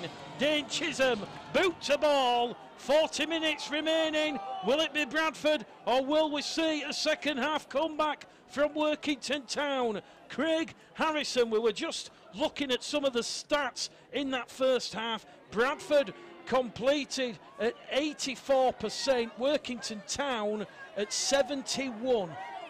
As again we've said, Mick, John Keir's the happier coach going in at half-time. It'll be great to see how it all starts. Bradford walked out really confident. I think Leon will tell them just to get into the process, get a couple of sets in, bit of field position. They won't be turning the tap too early, Workington. They're going to stay patient and just get some good field position and try and get it on. But here they go. This is 2 carries he's had in a set, so he'll gas some will forward. There's no way at his age, Mick, and the thing, so he's going to have to play long minutes today. Well, Fui Moi, he swapped his shirt for the start of the second half, and that's the first real attacking raid that Workington Town have had. A good clean start to this second 40 minutes on Bulls Live Proper Sport, Betfred and the RFL Our League app this afternoon. 39 years of age, as we said, 201 NRL appearances with the Parramatta Eels before coming over to these shores with the Leeds Centurions. But just looking out there as Bradford are awarded the first penalty of the second half for Workington Town being offside inside the 10. There's still no Oliver Wilkes, and his experience and leadership will be certainly missed in this second half if he isn't able to return. So Bradford, their first set of 6 after the interval, deep inside the Workington Town half. Garside on tackle 1. Peltier brought down there on the second tackle, 30 metres out just to the right hand side of the post as Keys gives it to Chisholm. Chisholm out the back door to Oakes, and Oakes is brought down 12 metres out. Testing time early in this second half for Workington as it goes from Chisholm to Peltier. Peltier is brought down on tackle number 4. Workington backed up on their own try line as it goes from Flanagan to Minchella. Minchella, 34 tries in all competitions this season. He's been going head-to-head with Ethan Ryan and trails him by 2. It's the last tackle. Crossfield kick, looking for Ethan Ryan. It's been knocked on by Workington. Scrum, head and feed to the Bulls, is it? But referee Marcus Griffiths says first error from Ethan Ryan. The touch judge, though, he's now going to tell the referee it was indeed a Workington knock-on, which it appeared from the gantry, and that has got the Bull supporters cheering on the terraces. Mick, when Dane first went in the third tackle there, Matty Staunton's hit a lovely tight line off him. All Dane had to do was let the ball go, and Stozza were in for a walk in there. A lot of patience shown. I thought George was going to do another shampoo and go, but we're back on. Great field position. Well, Bradford here, if they can convert here, it's going to be a really hard road back for Workington. Big moment again, Mick, I think. This is the arena where heroes are born, reputations cemented as Chisholm finds Keys just to the right-hand side of the post. George Flanagan towards the Workington line. 3 Workington defenders scramble back. They slam the door in his face, and 2 of those defenders are Mellor and Hambley. They're going to go back in front of the post from Keys to Green. James Green, good leg drive. He's going to be brought down 5 metres out. They're going to come on the right to Garside. Garside's caught in the tailspin, the crosswind, and he's brought down 2 metres out. Bradford, early pressure. Can they get a third try? Here goes Ross Peltier. Ross Peltier towards the line. Looks to get the ball out the back door, but he keeps hold. Last tackle. Flanagan to Chisholm on that left edge. Chisholm tries to dart his way to the line. Can't release the ball. And Bradford's attack will come to nothing. Great spell of defensive pressure there from Workington Town, and that will be a foundation from which Leon Price can now build this second half on. 12-2 it remains. Mick, I've got to challenge Dane on that. I've got to challenge him there. He's just gone and done a full circle there. They've had 2 chances to either hit the line ball or little crew behind, and he's gone himself, got caught. They've got a penalty. He's got to be better than that, and you can see the lads are having a go at Dane here, saying come on, come on. You know, we give him all the plaudits last week. He's put his under a bad position here. Not a good play by Dane for me. Workington Town awarded the second penalty of the second half. Incidentally, the penalty count now is 9-6 favouring Workington Town. Tom Kerwin about to enter the field. He will take the place of Gordon Maudlin, who's out for injury, who had a huge part to play last week in that defeat of Doncaster. As we said, Workington arrived at the Keepmoat, a bit of a psychological edge. They ended Doncaster's winning run, ended their season, and they're looking for a way back into this Betfred League One playoff grand final here at Odsal Stadium. A huge crowd has turned up to watch as Moy sucks in the Bulls' defence before the offload to Forber. Forber's wrapped up now on the last tackle. It's going to go to Duran. Duran peppers one behind the Bulls' defensive line. It's taken by Jai Hitchcocks. Hitchcock's can't get past Mellor. In will come Forber as the second marker defender, and he will have to play the ball on his own 20-metre line. The referee giving Tyler Mellor a lot of leeway there, as Ethan Ryan now will move the ball out of dummy half. McNally got the nod over Pickersgill. John Keir going for experience and punch. Brandon Pickersgill, he will be at the Bulls till 2020 after signing that contract extension. Flanagan bounces off Moy, can't get past Forber and Moore, and Bradford, you sense, are getting a little bit of a roll on here. Keys, Garside on this right edge defence, brought down 20 metres out. 15 in from this main stand side. You're seeing the very best of Betfred League One this afternoon, and it's the last tackle play. Keys perfectly weighted. Ethan Ryan was homing in, but what a great take that was there from Joe Hambley. He has been safe as houses all afternoon, and now Workington, they will come from deep, from perhaps 2 or 3 metres in the field of play, and this Bulls defence looking to put the squeeze, hunting that error, and after 3 tackles, Workington still inside their own 20 as Moy will make 10 metres and carry him out on tackle number 4. Newton in at dummy half to Kerwin. Kerwin's wrapped up now, 20 metres shy of the halfway line on the last tackle. Moy, you called it correct, Craig. He's run out of gas. He's gone off the field. That'll give the Bulls perhaps a bit more freedom and movement as Ethan Ryan will return the kick from Forber, just shy of halfway. Here goes Ross Oakes down the middle. Just 1 try all season, but he's one of 2 players who were here at Odsal when Bradford defeated Sheffield Eagles by 27 points to 18 in that Championship Shield final 2 years ago when Rowan Smith was the Bradford Bulls head coach. Here goes Dane Chisholm. He has got movement, thought about the kick through towards Hitchcock, keeps onto the ball, and he's going to be brought down 2 metres in from this main stand side, and Chisholm's come up with the error, and that, well, that'll frustrate the Bulls, that'll frustrate John Keir. That again is round his own bum, really. He's come 45 metres there round, ended up on an edge and give the penalty away. Dane, you don't need to do it. You just don't need to do it. Let the forwards do the work and play off that. You don't need to fix things yourself. The lads need to have a strong word here with him and say that's not good enough. We can't be losing our game plan. Quick wrap here for Jai Hitchcock, by the way. He's been fantastic today. He looks dangerous every time he gets the ball. His yardage has been ridiculous. I still think this is the way they'll get him on this right edge, but again, Dane, come on, Dane, you're better than that. What are the main challenges for Workington, Craig? We've got 31 minutes remaining. What do they need to change to get past this Bradford Bulls defence? I think the chance they've got in me is through the middle and try and upset it, but Foy's come off now. They don't look. I think Tyler's come on. We're going to have to play long minutes, the forwards. They need to upset Bradford as rhythm, and I don't know how they're going to do that, because they've not looked like it so far. Defensively, Bradford are absolutely fantastic. What a shot by James Green on Tyler. Just 14 points scored so far.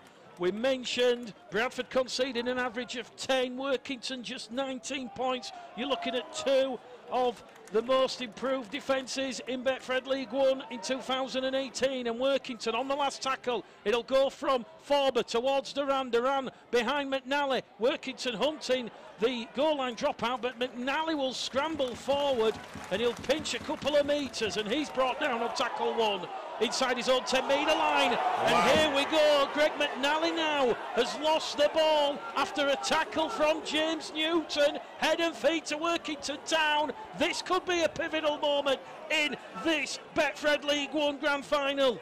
Well, the one area I should have said, Mick, were field position and getting, and they've just got it through a mistake by McNally. So they're in what a position to be in. Big point. Leon's just ran off the bench, and they're going to put something on here. So this is a massive chance for Working to get back in.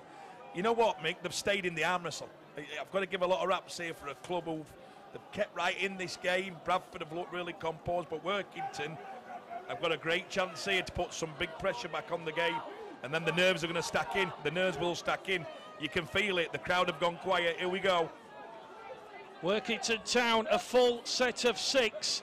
inside the Bradford 10-metre line, and here goes leading try scorer Elliot Miller. Miller's brought down 5 metres out on tackle number 1. We've had 50 minutes gone of this intoxicating playoff grand final, showcasing the best of Betfred League 1 as Workington try to move the ball on this main stand side via Jamie Duran. He was looking for options, but Keys, McNally and Gibson came in and wrapped him up. That perhaps might leave Bradford short over on the edges as Peltier, Minchella front up, and Newton in there at dummy half surveys the landscape. He's going to look for options. He's going to go down the middle with Dawson. Dawson twisted and turning. He's over the Bradford line. Pushed back in the field of play. And Workington Town, 2 tackles remaining. Newton back to Duran. The kick through. Here goes Elliot Miller. Yep. Elliot Miller. Elliot Miller has got the try. That gets Workington Town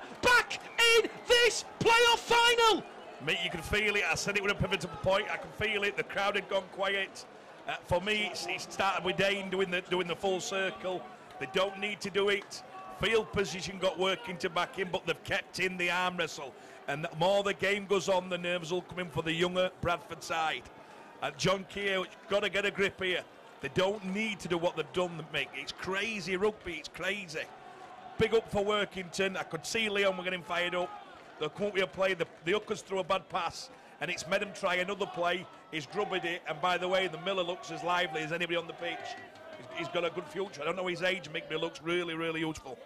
Elliot Miller has now scored in the 4 last Bradford Workington games. Will he score a more priceless try? Because that has got Workington Town right back in this game. And let's not forget that in Workington Town's 70-year history, they've not had much success. They had the Challenge Cup final win in 1952. They had the Lancashire Cup victory in 1978, and of course the second division title in 1993. That's so on back in the Stones bit of championship, playing the likes of Wigan, St Helens and Bradford Northern. But this certainly would be some silverware worth having, because they now trail the Bradford Bulls by only 4 points, and we still have 27 minutes remaining here in this Betfred League 1 playoff final. But it was all so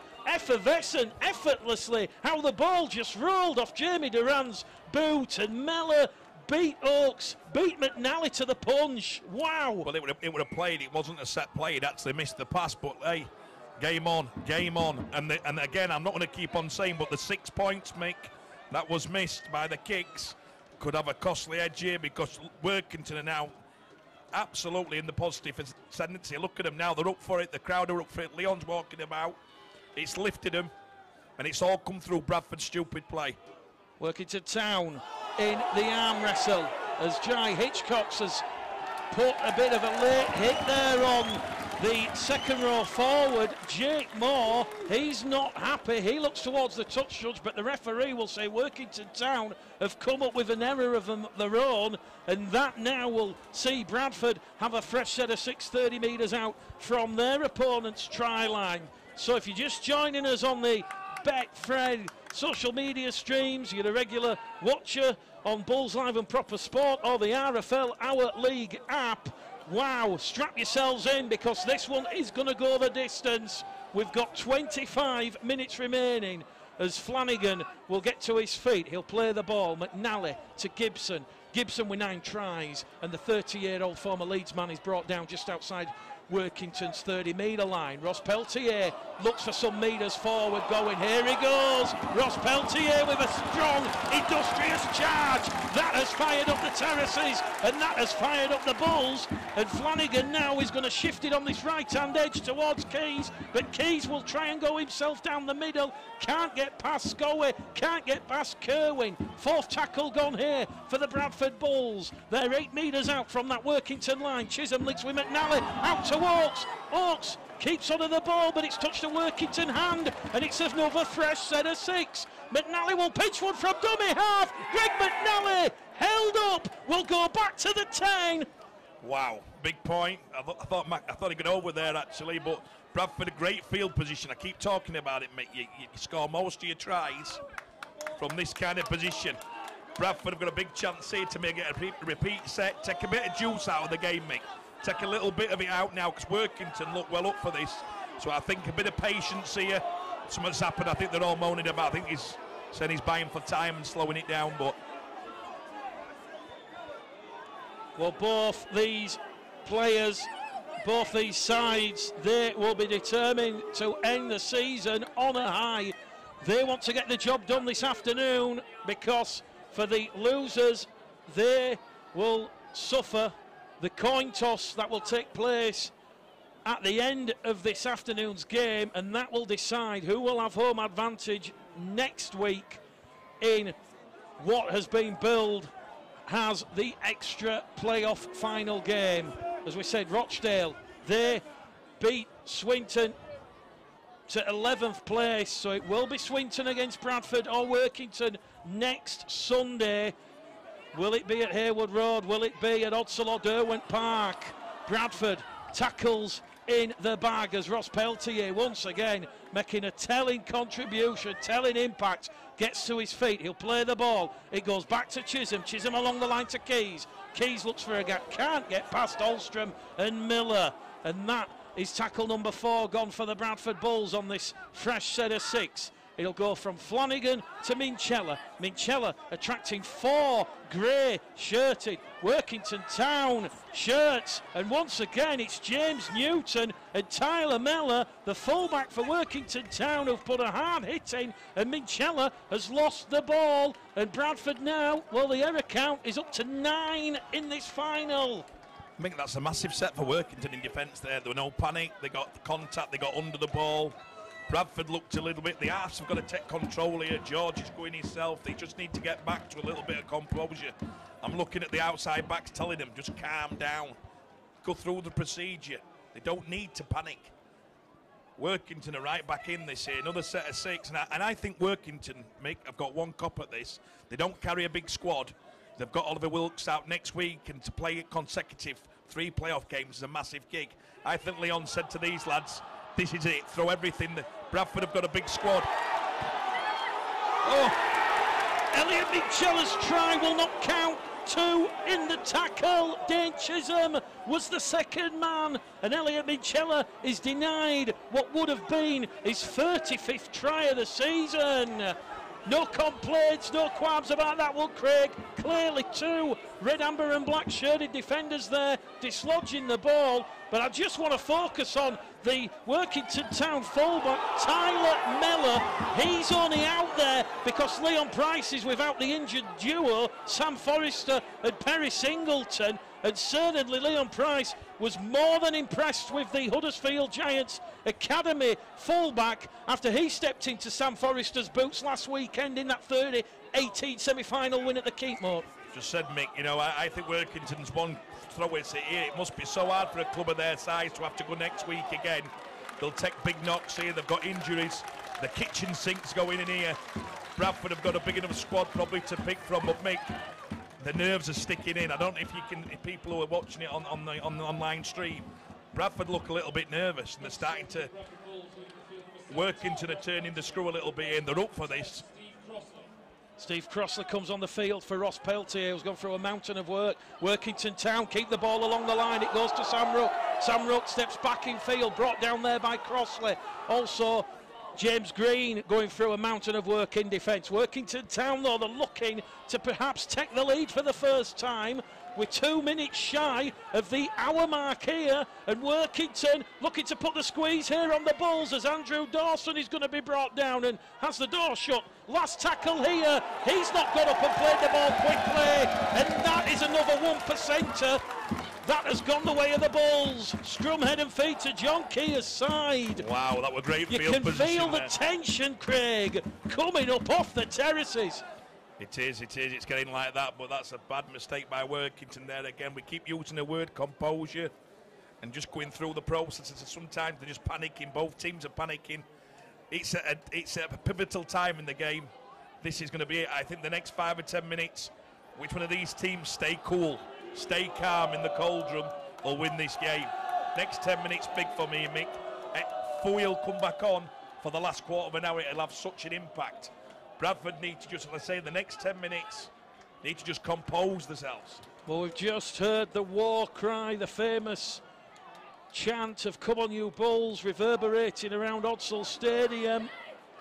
You sense this big crowd inside Odsal, perhaps a bit of apprehension as Hitchcock tries to go through a half gap. Caught on the shoulder there by Kerwin and wrestled down to the ground. Flanagan attacks the markers, keeps the ball going because it's gone out of back play, picked up in the right time by Minchella, and Minchella's brought down 10 metres infield, but certainly Bradford and Workington in an almighty arm wrestle as we hit the hour mark. Steve Crossley on the last tackle. It'll go to Keys. Keys looking for an invitation there for Gibson. It hits Gibson on the head, and it's recovered there by Mellor, who has been outstanding at fullback for Workington Town this afternoon. And this arm wrestle continues. This is now, Craig, where the penalties, the errors, they could cost you the season. It's back on. I said Fouille come back on and have an impact. Listen, and seriously, it's changed.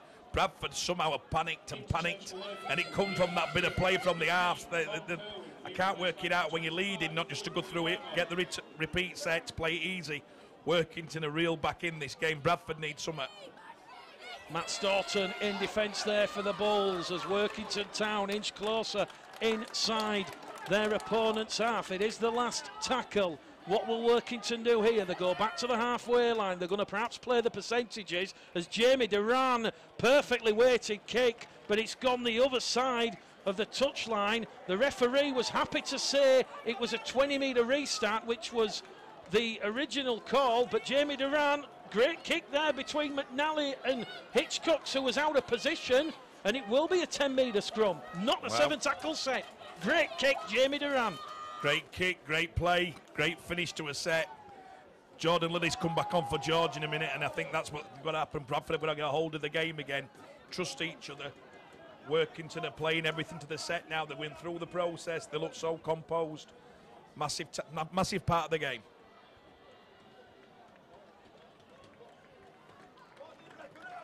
"19 minutes remain here at Odsal in this Betfred League One playoff grand final. The third meeting between these two sides in 2018. And you almost suspect at this moment in time Workington perhaps just having the upper hand ever so slightly, but Lilly will inject pace and decisive decision making in at that dummy half roll as Matt Garside is brought down on the halfway line.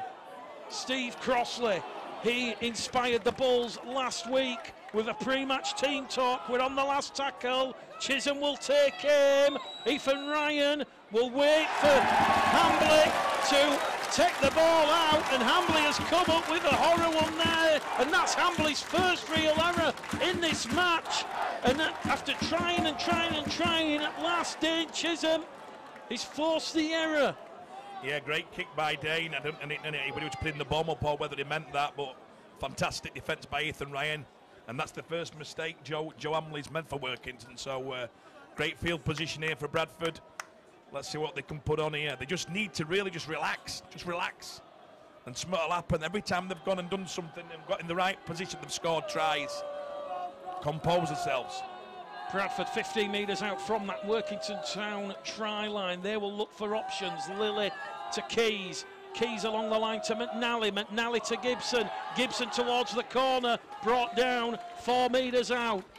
Bradford, you feel, potentially about to score a third try. That could have a huge say in this game. But Workington Town, they will look to complete the shutout. Impervious defence from both sides as it goes from Lilly to Minchella. And Minchella is going to be brought down. The former Leeds Academy graduate and Sheffield Eagles man. Lilly tries a dummy from dummy half, can't get past this immovable Workington Town defence, and numbers that you feel's a wasted tackle. It goes to Keys in front of the post to Chisholm.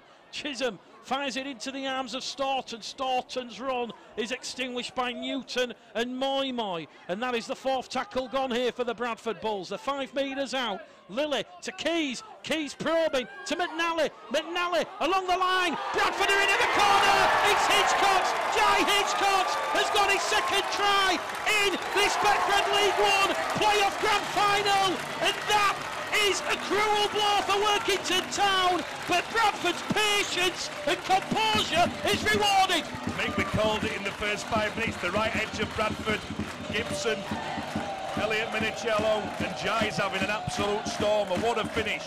But I tell you what, how composed Ashley Gibson there, got the ball, pulled the defender in, bang, popped the ball out, unbelievable. They're back in this, brilliant Bradford. I'm losing my mouth here, Mick, because the crowd have got right up there, but absolutely fantastic play and executed beautifully. And what a game Jai Hitchcock's having. Good, quick, fast hands, as you said, decisive passing. McNally had come from the other side of the field. That had caught Workington Town off guard, and it was a simple draw your man and pass on that angled edge, and they just run out of numbers. And Jai Hitchcock, with all the confidence in the world, he leapt from the field of play and touchdown in the corner. And Dane Chisholm now a chance to add on a crucial extra 2 points. You feel Bradford yet to convert any of their previous 3 scores this afternoon, and Dane Chisholm, meticulous in his composure, he's drawing that imaginary line between the posts and over the red, amber and black dot, and that will bring delight from the terraces and a loud, raucous cheer. It is 18 points to 80 in this Betfred League One playoff grand final, and Workington Town now trail by 10, and they've got 15 minutes to save their season and a potential trip to Swinton next Sunday. Mick, that's a massive try. That takes a little pressure off. They've gone for the short kick-off. Great kick by Dane, by the way, under pressure. Big raps for you there, Dane. It's a knock-on. Bradford way, wow. James Newton adjudged to have touched the ball in flight, and the errors now creeping up for Workington Town, although they have to force the ball, the scoreboard against them, so too the clock. But whatever happens in the final 15 minutes, oh boy, and it's not over yet, Craig, never say never, but Workington Town, they can be proud of what they've achieved here this afternoon. They've made Bradford work for every point. Unbelievable, Mick, absolutely unbelievable. I'd say Bradford are going to go through the sets here. They don't have to force the game now. Workington have got to win this game, and that means trying something. So all Bradford are going to do is get through the sets, kick to corners, get the chase up, and there's 15 minutes left. Workington have got to come up with something. The pressure's on Workington to do that. Jordan Lilly out of dummy half, 15 metres made there, 5 inside the Workington Town half. Hitchcock's still going forward, he's on for a hat-trick. He's lost 2 previous grand finals as Jai Hitchcock's. One of those was last season for Castleford against Leeds at Old Trafford, and his first taste of disappointment was when he was a junior playing for the Mullumbimby Magpies. Chisholm gets the kick away under pressure on the last tackle. Hambley takes it, but he's under pressure from Oakes and Ryan, and Workington will move the ball from inside their own in goal area as Minchella and Crossley and Kirk put the push on. Is it trapped in goal? Referee Marcus Griffiths says he'll play the ball on the try line. Tyler Mellor can't go. Mellor's going back towards his own goal line. Mellor's trapped on his own try line. And Workington Town, 3 tackles gone. They're on their own try line. Here goes Moy Moy. Kirk on Moy Moy. Kirk goes down, gets straight back up. And Workington, wow, they are fighting for their lives here at Odsal Stadium. It's the last tackle. They've only made 14 metres. The kick will come from Duran, straight down the throat there of McNally. McNally exchanges the ball like a pass the parcel at a kid's party to Ethan Ryan, and Ryan's brought down 5 shy of the halfway line. McNally to Oakes. John Keir, cool, calm and composed on the touchline as Matt Staunton leaves the field. On will come Mikey Wood. We've got 13 minutes remaining here at Odsal as Bradford just looking to calm things down. One feels as it goes now from McNally. He has options with Keys. Keys ball in hand. to Wood. Wood fronts up. He's brought down there by Moy, Newton and Scully in a three-man Workington Town tackle. Lily goes scampering out a dummy half. Three big Workington Town forwards are brought out. Do you perhaps go for the one-pointer here? Chisholm looks at the post. Chisholm takes in, and Dane Chisholm adds an extra one to the scoreboard. Sensible thinking there from Dane Chisholm. 18 turns to 19, and this Betfred League One playoff grand final here at Odsal Stadium is going the way of the hosts. Wow, that last defensive set, Mick, is the best defensive set of the game. Leon shouting for him to get up for this, but what a time to put a set of defence in like they did there.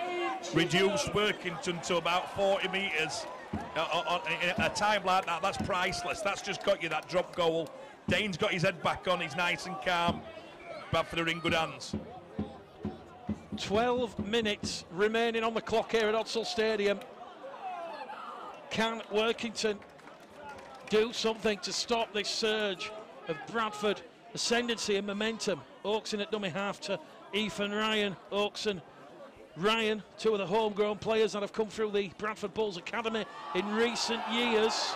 Oh, Moy has just clattered Liam Kirk there, and here we go. Liam Kirk's down, flat out.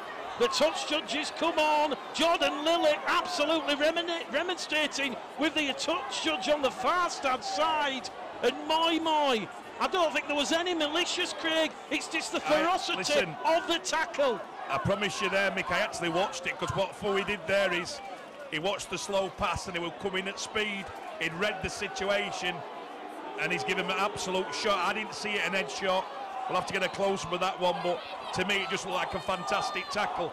But back pocket time. Fowey, Moy. He will go down the tunnel. Moy sent off here at Odsal Stadium. He now wants to argue with the referee, but it won't matter. Moy, he will get an early bath. Mick, I don't know. We'll have to get a close up with it. I thought it looked like a great shot, but let's hope the lad's all right. Anyway, that's our first foremost. Let's hope he gets up. Is it young Liam Kirk? Liam Kirk down there. He hasn't moved yet, so let's hope he gets up. He's holding his now. He's up. But I think what we saw, and I thought it looked a fantastic shot. It certainly be a talking point. But we tried to make a massive impact for his team. He's gone wrong and he's got sent off. That's his last game for Workington. They don't really remember for that. The fans are giving him the full lot here. Well, it was the touch judge on the far stand side, Craig. Here we go, get him in. Fowey and George Flanagan are having a go here. George has given the full salute. Fowey's telling him to follow him into the changing rooms. We don't need none of that. Let's get back on with the game. The young man's okay, he's walking. The Bradford fans are buzzing. Let's not make that impact ruin the game. It's been an unbelievable game by both teams, but Bradford fans are absolutely going mad now. The touch judge on the far side, Craig, he said it was the forearm into the head of Liam Kirk. That is why it is a red card, and Workington, with 12 minutes remaining on the clock, they are down to 12 men for the remainder of this match. And Liam Kirk, he broke his nose earlier on in the season in a reserve game at Dudley Hill against Wigan. He broke his nose and carried on. He was captain that evening. He saw Bradford beat Wigan by 18 points to 14 that evening, and he has just got a hero's welcome off the field. Bradford, are they about to put the icing on that promotion party cake as Joe Keys has been pushed off the ball, but Minchella goes herring away towards the line. Referee Marcus Griffiths has to move towards the ruck to get a good clear view as Gibson to Hitchcox. Hitchcox flat pass towards Mikey Wood, and the Huddersfield Giants slow knee looking to extend his stay at the Bulls next season will get a quick play the ball in. Bradford full of bubble and fizz. Here you feel a tackle remaining. It goes out to Lily, to Ross Peltier. It looks like something from the Bible, and he's going to be brought down on top of that Workington Town line. A biblical figure, a biblical impact. It goes to Lily. Chisholm, crossfield kick. Chisholm It's Hitchcox! Hitchcox has lost the ball over the line, and we're going to go back to the 20. Wow, what play, what fantastic excitement's cranked up. I think if Dane a couple of times that was there doesn't hit the lead runner, goes round the back. They've got numbers there, but Workington, and they tell you what, they're still trying. What effort they're going to put in here. And it was almost like the decoy, because I think everybody, ourselves included, thought Chisholm was going for the one-pointer then. Well, and yeah, unbelievable. Just sneaking on this maidstand side was Jai Hitchcox, looking for the hat-trick. He's already got a second try this afternoon to complement. He opened the scoring in the opening 5 minutes, but still you feel an 11-point lead, 11 minutes remaining, Workington Town, that can still get back in this, you feel. And here we go, some quick, clever inventiveness from Carl Forber, but Joe Keys was on hand to avert the danger, and he will in turn give it to Ethan Ryan, and Ethan Ryan's going to be brought down in under a high tackle in front of the main stand there. Tyler Dickinson just losing his composure, and it will be a 10th penalty of the afternoon to the Bulls. Mick, I don't know if Workington have got injuries with Wilkes and Penkovic, because I've not seen Penky come back on, and he had quite an impact in that first quarter when I went to 20 minutes. So don't know what type of numbers they're down to, but I can't see anybody else. Can't see Penkovic or Wilkes. Bradford just need to keep calm here. They've got 10 minutes left. Kick the ball into the corner, go through the sets, don't get involved in anything. And they've got promotion, and the party starts. It's going crazy now. There's smoke in the stands. The barbecues have started. The pints are out. Mick, it's on. 10 minutes. That is all that remains here in this Betfred League One playoff grand final. Bradford 19, Workington 8, and Bradford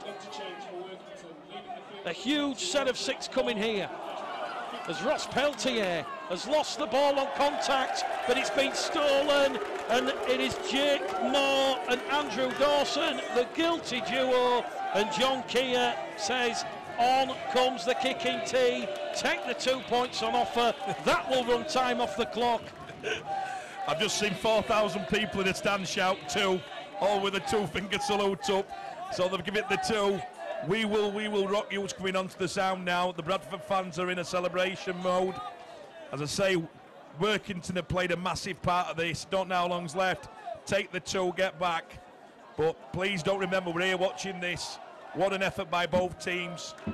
And I'd say the party looks like it's starting. And it reminds me of the old days at Oddsley. I think it's been quite a party in Bradford tonight.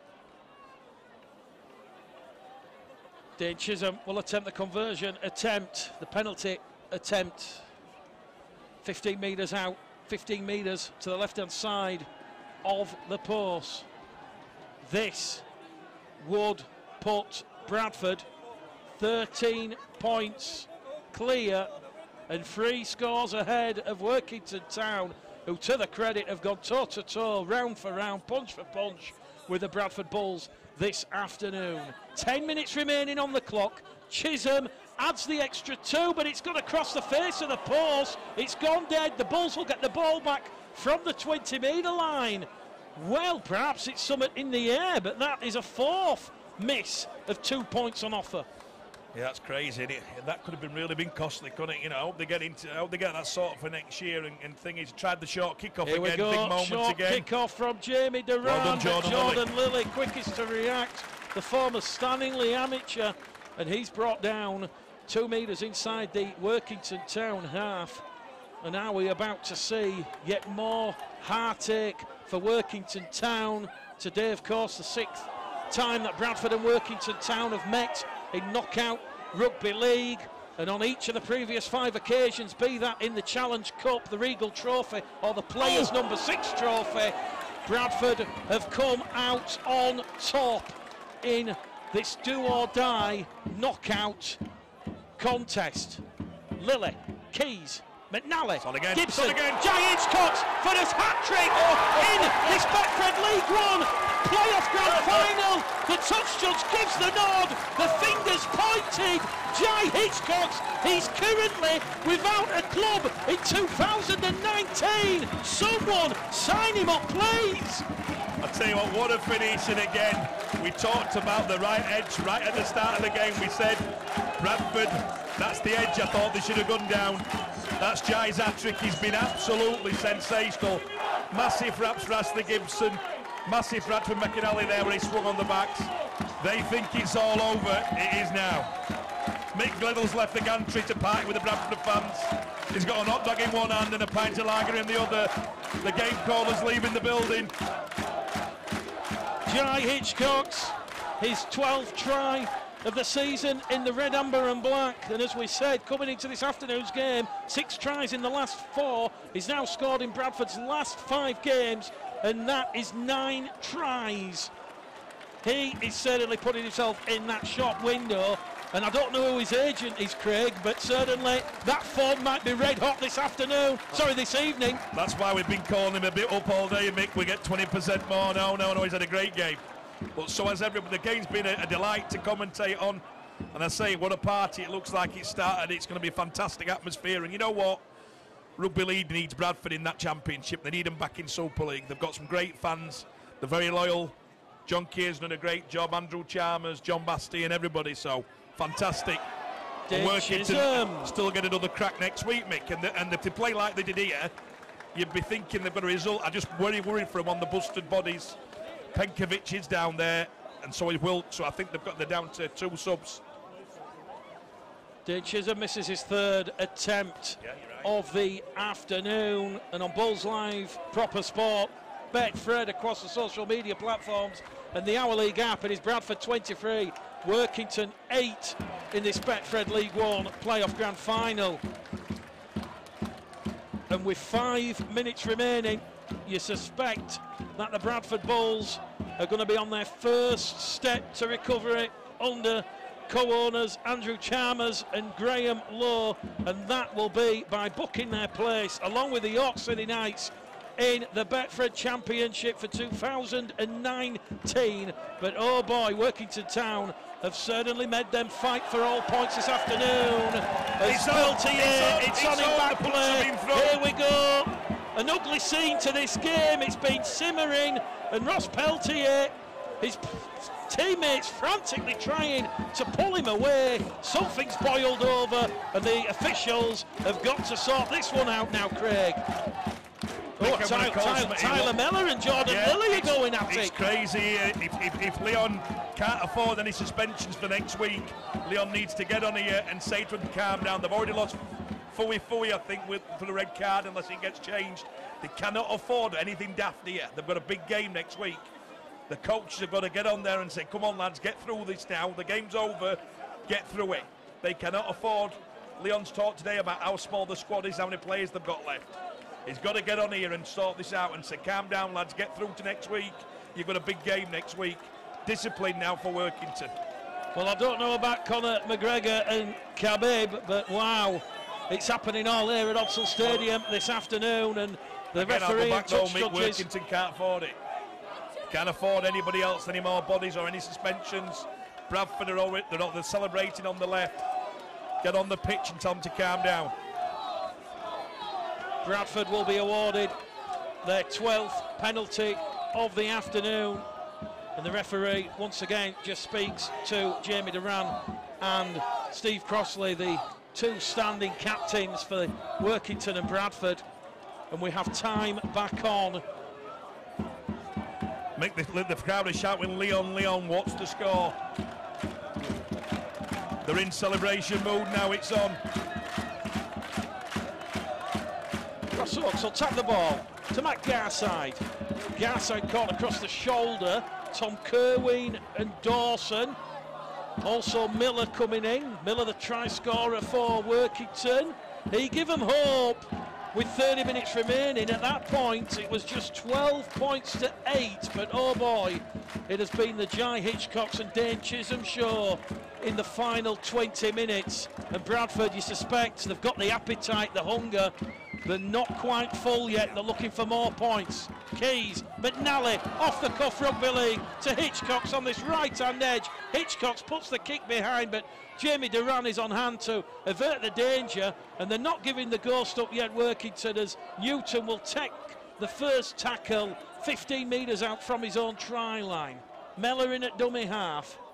Workington, to the credit, still going right to the final whistle That is minus Oliver Wilkes, Sean Penkiewicz, who both have been succumbed to injury, but also Fui Moi. It's on again here. They're having another go than Nine and Jordan Lilly. It's crazy. Well, Workington Town have come up with an error on this main stand edge, and it was Ben Morris's pass to Scott Rock that was just in front of the diminutive-looking Workington Town winger, and the referee will pack the scrum, and it will be head and feed to the Bradford Bulls. Craig, it's that point of the match with 2 minutes remaining. Yeah, Mick, look, the job's done. The party started. Who's your man of the match? My man of the match now is for itself, Jay Hitchcock. Absolutely fantastic in yardage. Took his tries unbelievably. Looks like the most exciting player on the pitch, and he's delivered, Mick. The big players who were brought into Bradford to deliver on a big stage, and he's done that, Mick. He's confirmed that with his performance today. You might see one more try here, Mick, towards the end. Dane will try some up. Dane Chisholm cuts through from the scrum. He's going towards the corner. He has the arm in. He salutes towards his family and friends and the Bradford Bulls supporters. And that now is the moment that will confirm the Bradford Bulls will be in the Betfred Championship next season. George Flanagan dancing on the touchline, squirting the water bottle, raw, sporting emotion. Bradford Bulls are back in the championship. Absolutely fantastic. I think I called it as soon as he got it. I said, Dane will go in centre. You might finish off with a party. Dane left you. He left you for that one for the end. I think he's that type of lad, that type of player, and he's just produced a moment of genius to win the game, but you could feel it then. He wanted to have the last say, did Dane. That's to say to John Keir, offer me a contract for next year and get it done early. Absolutely brilliant. Bradford back in the championship. Absolutely fantastic. But again, I'm going to keep going back to this. Leon and Workington have done themselves no harm at all. They're fantastic. They've given it all this year in a low budget. Game over. It's on. The party started. The players are on. John Keir's getting lifted about. Nick Gledell's gone. They've got to take the conversion attempt. The players are all running on the pitch. He's on. But referee Marcus Griffiths, he has told Dane Chisholm the conversion attempt has to take place. And here we go. Bradford-born Steve Crossley is going to attempt this conversion attempt over on the far stand side, reminiscent of Paul Anderson in his final game for St Helens when he converted a touchline conversion attempt against the Leeds Rhinos. Steve Crossley, he'll give it an almighty hoof. Is this going to be the miracle ending? No, it won't. But it is full time here at Odsal Stadium in this Betfred League One playoff grand final. 27 points to 8. The Bradford Bulls are back in the championship. Mick, it's unbelievable. The celebration started. Bradford are back in the championship. We're going to try and get close to the pitch now and get some interviews with the players and with John Keir and the management and the chairman. What a job. John Keir deserves a lot of accolade here. He's got his hand in the air. The referees are getting took off. A very, very tough game. Won by the better team on the day. Simple as. Bradford deserved that one. They're just lifting Liam Kirk back on. He's back on after the 5-4 tackle or the right arm. Andrew Chalmers is taking the applause of the crowd. Fantastic.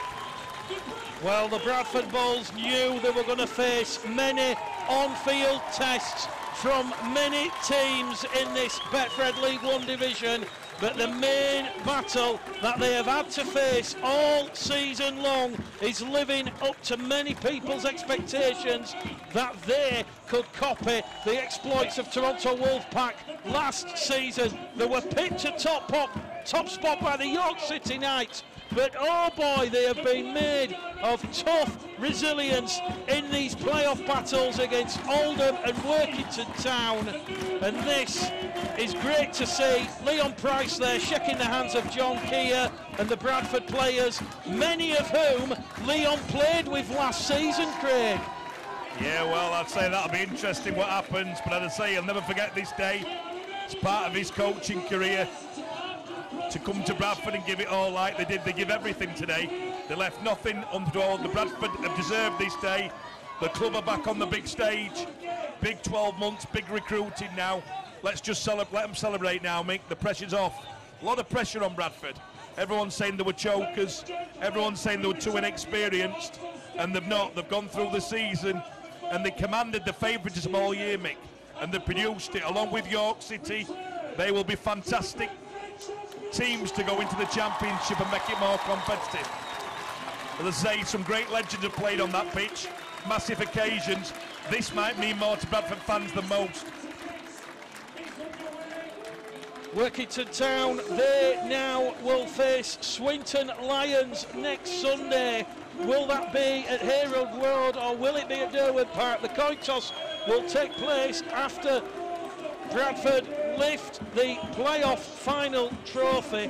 But Craig, let's just focus on Workington Town before Bradford lift the trophy. They've had a fantastic season under Leon Price and they could still yet join Bradford and York in the Championship next season. Which is why we said, Mick, in that last 7 minutes, hold your nerve, Workington. A big week next week, nothing daft. And they've got another chance next week. But I'd say, let's make this one about Bradford now. Leon Price is thanking all his fans, but what an achievement. And I said, John Kay's been held up now by the players. It's a fantastic moment, don't can we get that? JK's getting the full Monty here. He's done it again in the big game occasion, man, has produced again and he's delivered the promotion for the fans, mate. Well, you look back at John Kay's coaching record, that famous Challenge Cup final victory for Sheffield Eagles against Wigan back in 1998. We all know what he did in 2005 when Hull FC defeated the Leeds Rhinos by 25 points to 24 in Cardiff. And now perhaps one of his most important challenges and accolades is going to be seeing his side lift this Betfred League One playoff trophy as Andrew Chalmers and Ross Peltier have a warm embrace on the field. This is the moment this big crowd of over 5,000 supporters this afternoon have turned up to see. This is the moment that the Bradford Bulls will confirm their status in the Betfred Championship in 2019. Everybody wants to be pitchside taking a photograph of this historic moment, and from the Rugby Football League, Karen Morehouse will present the trophy to Steve Crossley, the captain of the Bradford Bulls. This big crowd inside Odsall, they will wait for Bradford-born Steve Crossley to hold the trophy aloft, but this will be a fantastic moment, a majestic moment. The champagne spraying in the air. Steve Crossley lifts the trophy at Odsall. The fans rejoice. Bradford will be in the Championship next season.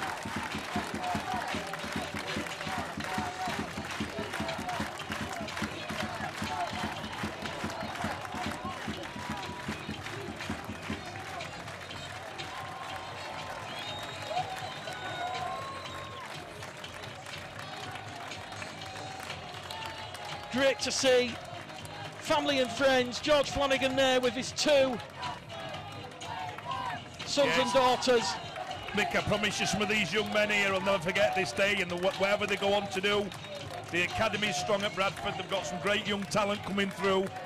If they can keep the young talent and get the recruiting right, big times ahead for this great club. But let's just celebrate. They're all on there, Mick. They're enjoying a moment. The pressure's off. The job's been done, and they deserve every accolade they get now. It's absolutely fantastic. What a moment. There you go, they're on. There's a fantastic moment. And of course, Craig, now Andrew Chalmers, the rebuilding process, not quite complete. There's still players which we know about that are going to be coming into the Bradford Bulls in the next couple of weeks. And certainly, when you look at the squad and what you've seen here this afternoon, how at this moment in time do you feel that John Keir's squad is adapted to challenge consistently in the Championship next year? It depends what they win for, Mick. If they're going to win it, and that'll mean challenging the likes of either Toronto or London and Featherstones and Halifaxes. They're going to probably need 6 or 7 players, Mick, and also probably introduce 3 or 4 of the youngsters who were highly rated: Rowan Mills, Oliver Wilson, Keenan. There's quite a few of them. There's loads of the lads. I think they need 6 or 7 players. They've got to go and get it. It's an hard time of year to get them. I can see the youngsters on the pitch here. Oliver and Keenan, fantastic. They can't believe it. Jake Truman's been watching all day.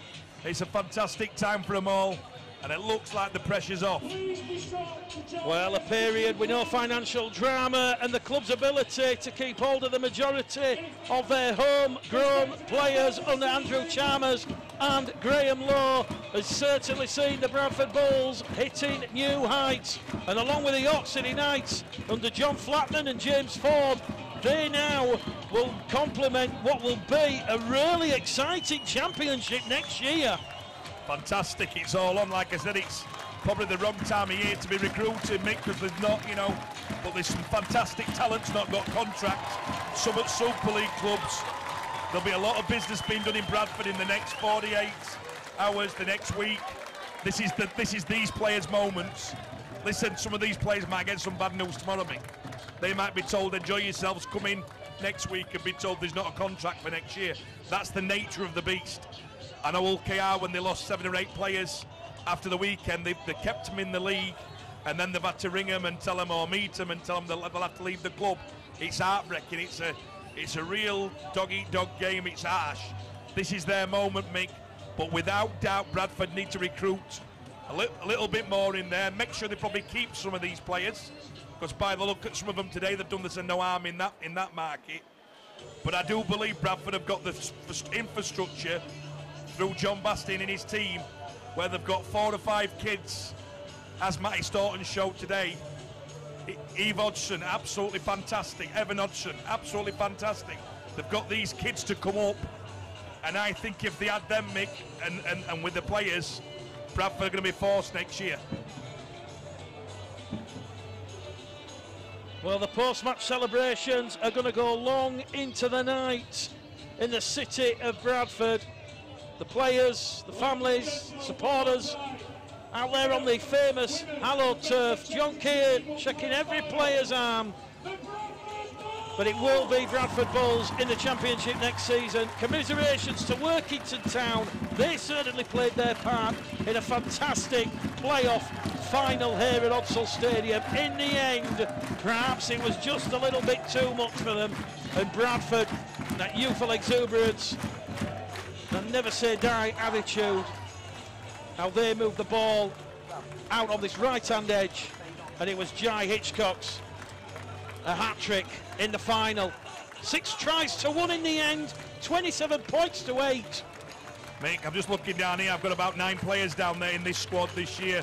What an unsung hero, Mikey Wood. Absolutely tackled his heart out. You know, absolutely fantastic personally for me to see my lads.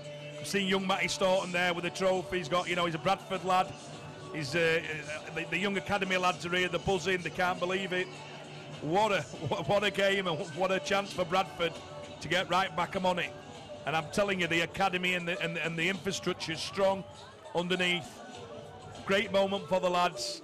But yeah, again, personally for me and Mick, it's been quite a journey with Bradford.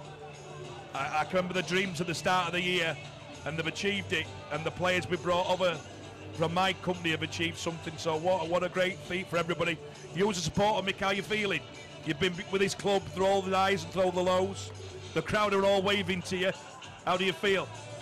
It's a very proud moment to be associated with this club, a club I've supported for over 32 years of my adult life. I'm trying not to well up here, but when you think back at everything that has happened in the last decade, from the highs of having 25,000 people here for the big game against Leeds, to playing in front of 2,500 supporters against Hemel the other week. Wow. You know, you can at long last see those green shoots of recovery here at Odsal Stadium. And a lot of that has to go down to the hard work of Andrew Chalmers, John Keir, and the players. Wow, emotional moments by the game caller there by Mick. Fantastic. When you look back at what they've achieved in the past, and they've given these fans some hope today, I think. So, unbelievable. They're still celebrating, Mick. I'm hoping that they've got something organised to take the players for a good night out in Bradford. Everything's good. You don't realise, actually, Mick, till you talk like you did then, that you realise how long you've supported this club, 32 years.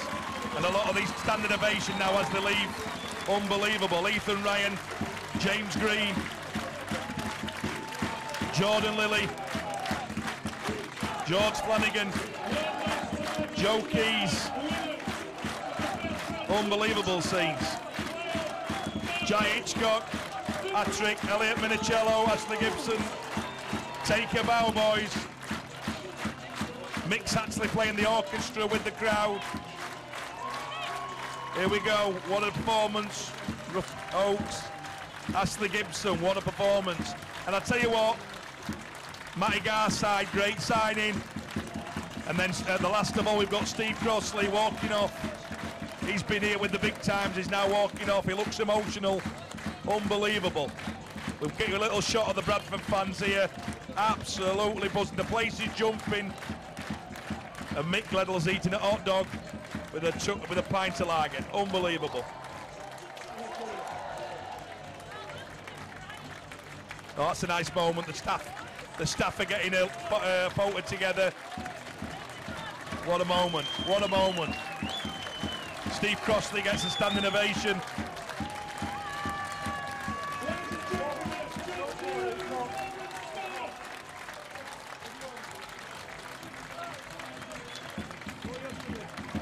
Well, wow, the Bradford Steve Crossley standing ovation, unbelievable. Well, the Bradford Bulls supporters, they're now going to be invited into the South Bank stand. They're going to watch Lee the £1 Beattie. million game, Toronto against London, and as we said... Oh, Baldy Johnny, the singing ticker, it's on. John Keir's lilding it. What a scene, what a moment. Andrew Chalmers and John Keir taking all the plaudits with the staff. What an unbelievable moment that is. That, ladies and gentlemen, is a wrap. I'm off for my Sunday dinner. Mary getting the roast Ask what I beef. want, what I Get the need. Oscar out. Mick Gledell's emotional. And it's been a pleasure calling these last 6 games, Mick. Thank you very much. Proper Sport for allowing us to do that. And that's it. That's a wrap from me. Yeah, thank you very much for everyone who's joined us this afternoon on either Bulls Live, Proper Sport, on Betfred, across YouTube and Facebook, and also on the RFL Our League app. We hope you've enjoyed the coverage from an historic and perhaps defining afternoon here at Odsal Stadium. The Bradford Bulls back in the Championship after suffering that painful relegation last year. They've defeated Leon Price's Workington Town by 27 points to 8. A hat-trick from Jai Hitchcock, a try from George Flanagan, and putting the icing on the cake right at the death was an unstoppable effort on the diagonal from Dane Chisholm. Lee Beattie and John Keir side by side. They will hold the trophy aloft into the tunnel. We're now going to go to the post-match press conference and get the thoughts of John Keir, Leon Price, and of course the post-match thoughts of the players. But from myself, Mick Gledell and Sam Bridges and everybody else at Proper Sport and Bulls Live, we hope you've enjoyed the coverage this afternoon. The main headline, once again, the Bradford Bulls are back in the Championship. Ask what I want.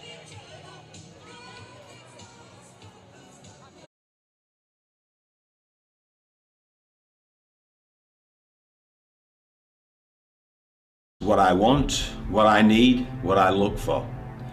What's a club? What's a team? What's spirit? I need youth, fresh, developed, wide-eyed ambition. I need old, I need wise, unshakable trust and steady who've been around the block. If you've felt the weight and carried it, you'll do me fine.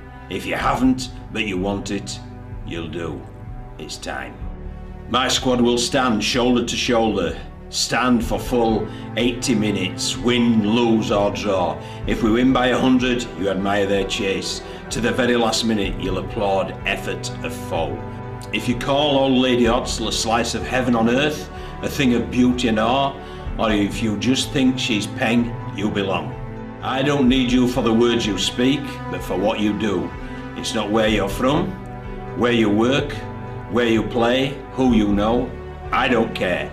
I care that you care, for us and for others, for the big picture and the small things that matter. I need big and the small that will go all day long and get hit, feel the pain, get up, go again. I need that on the pitch. I need that on the terraces of Odsal, looking down. I need you. You're enough and you're everything. You're lit, fire and slaying. If I'd follow you and smash the like button, swipe right and subscribe, you're what I need. You've earned every try, goal and season when others fell short. You stood, lifted and carried our club back to life. Join us again, not for the talk, not for promises, target, strategy or plans. Join us for the now, for the how. Join the pathway of the present. Don't be led and don't lead us. Lead with us right now. We'll plan for the best and prepare for the rest. Bradford and loyal.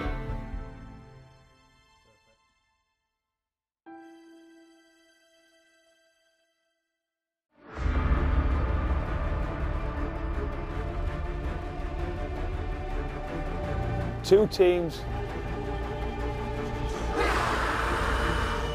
3 games,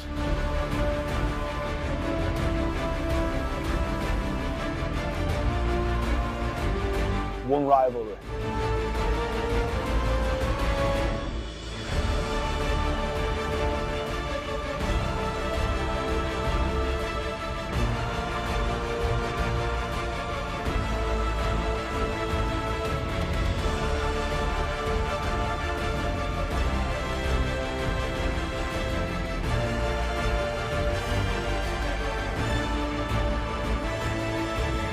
New Zealand versus England. Buy your tickets now.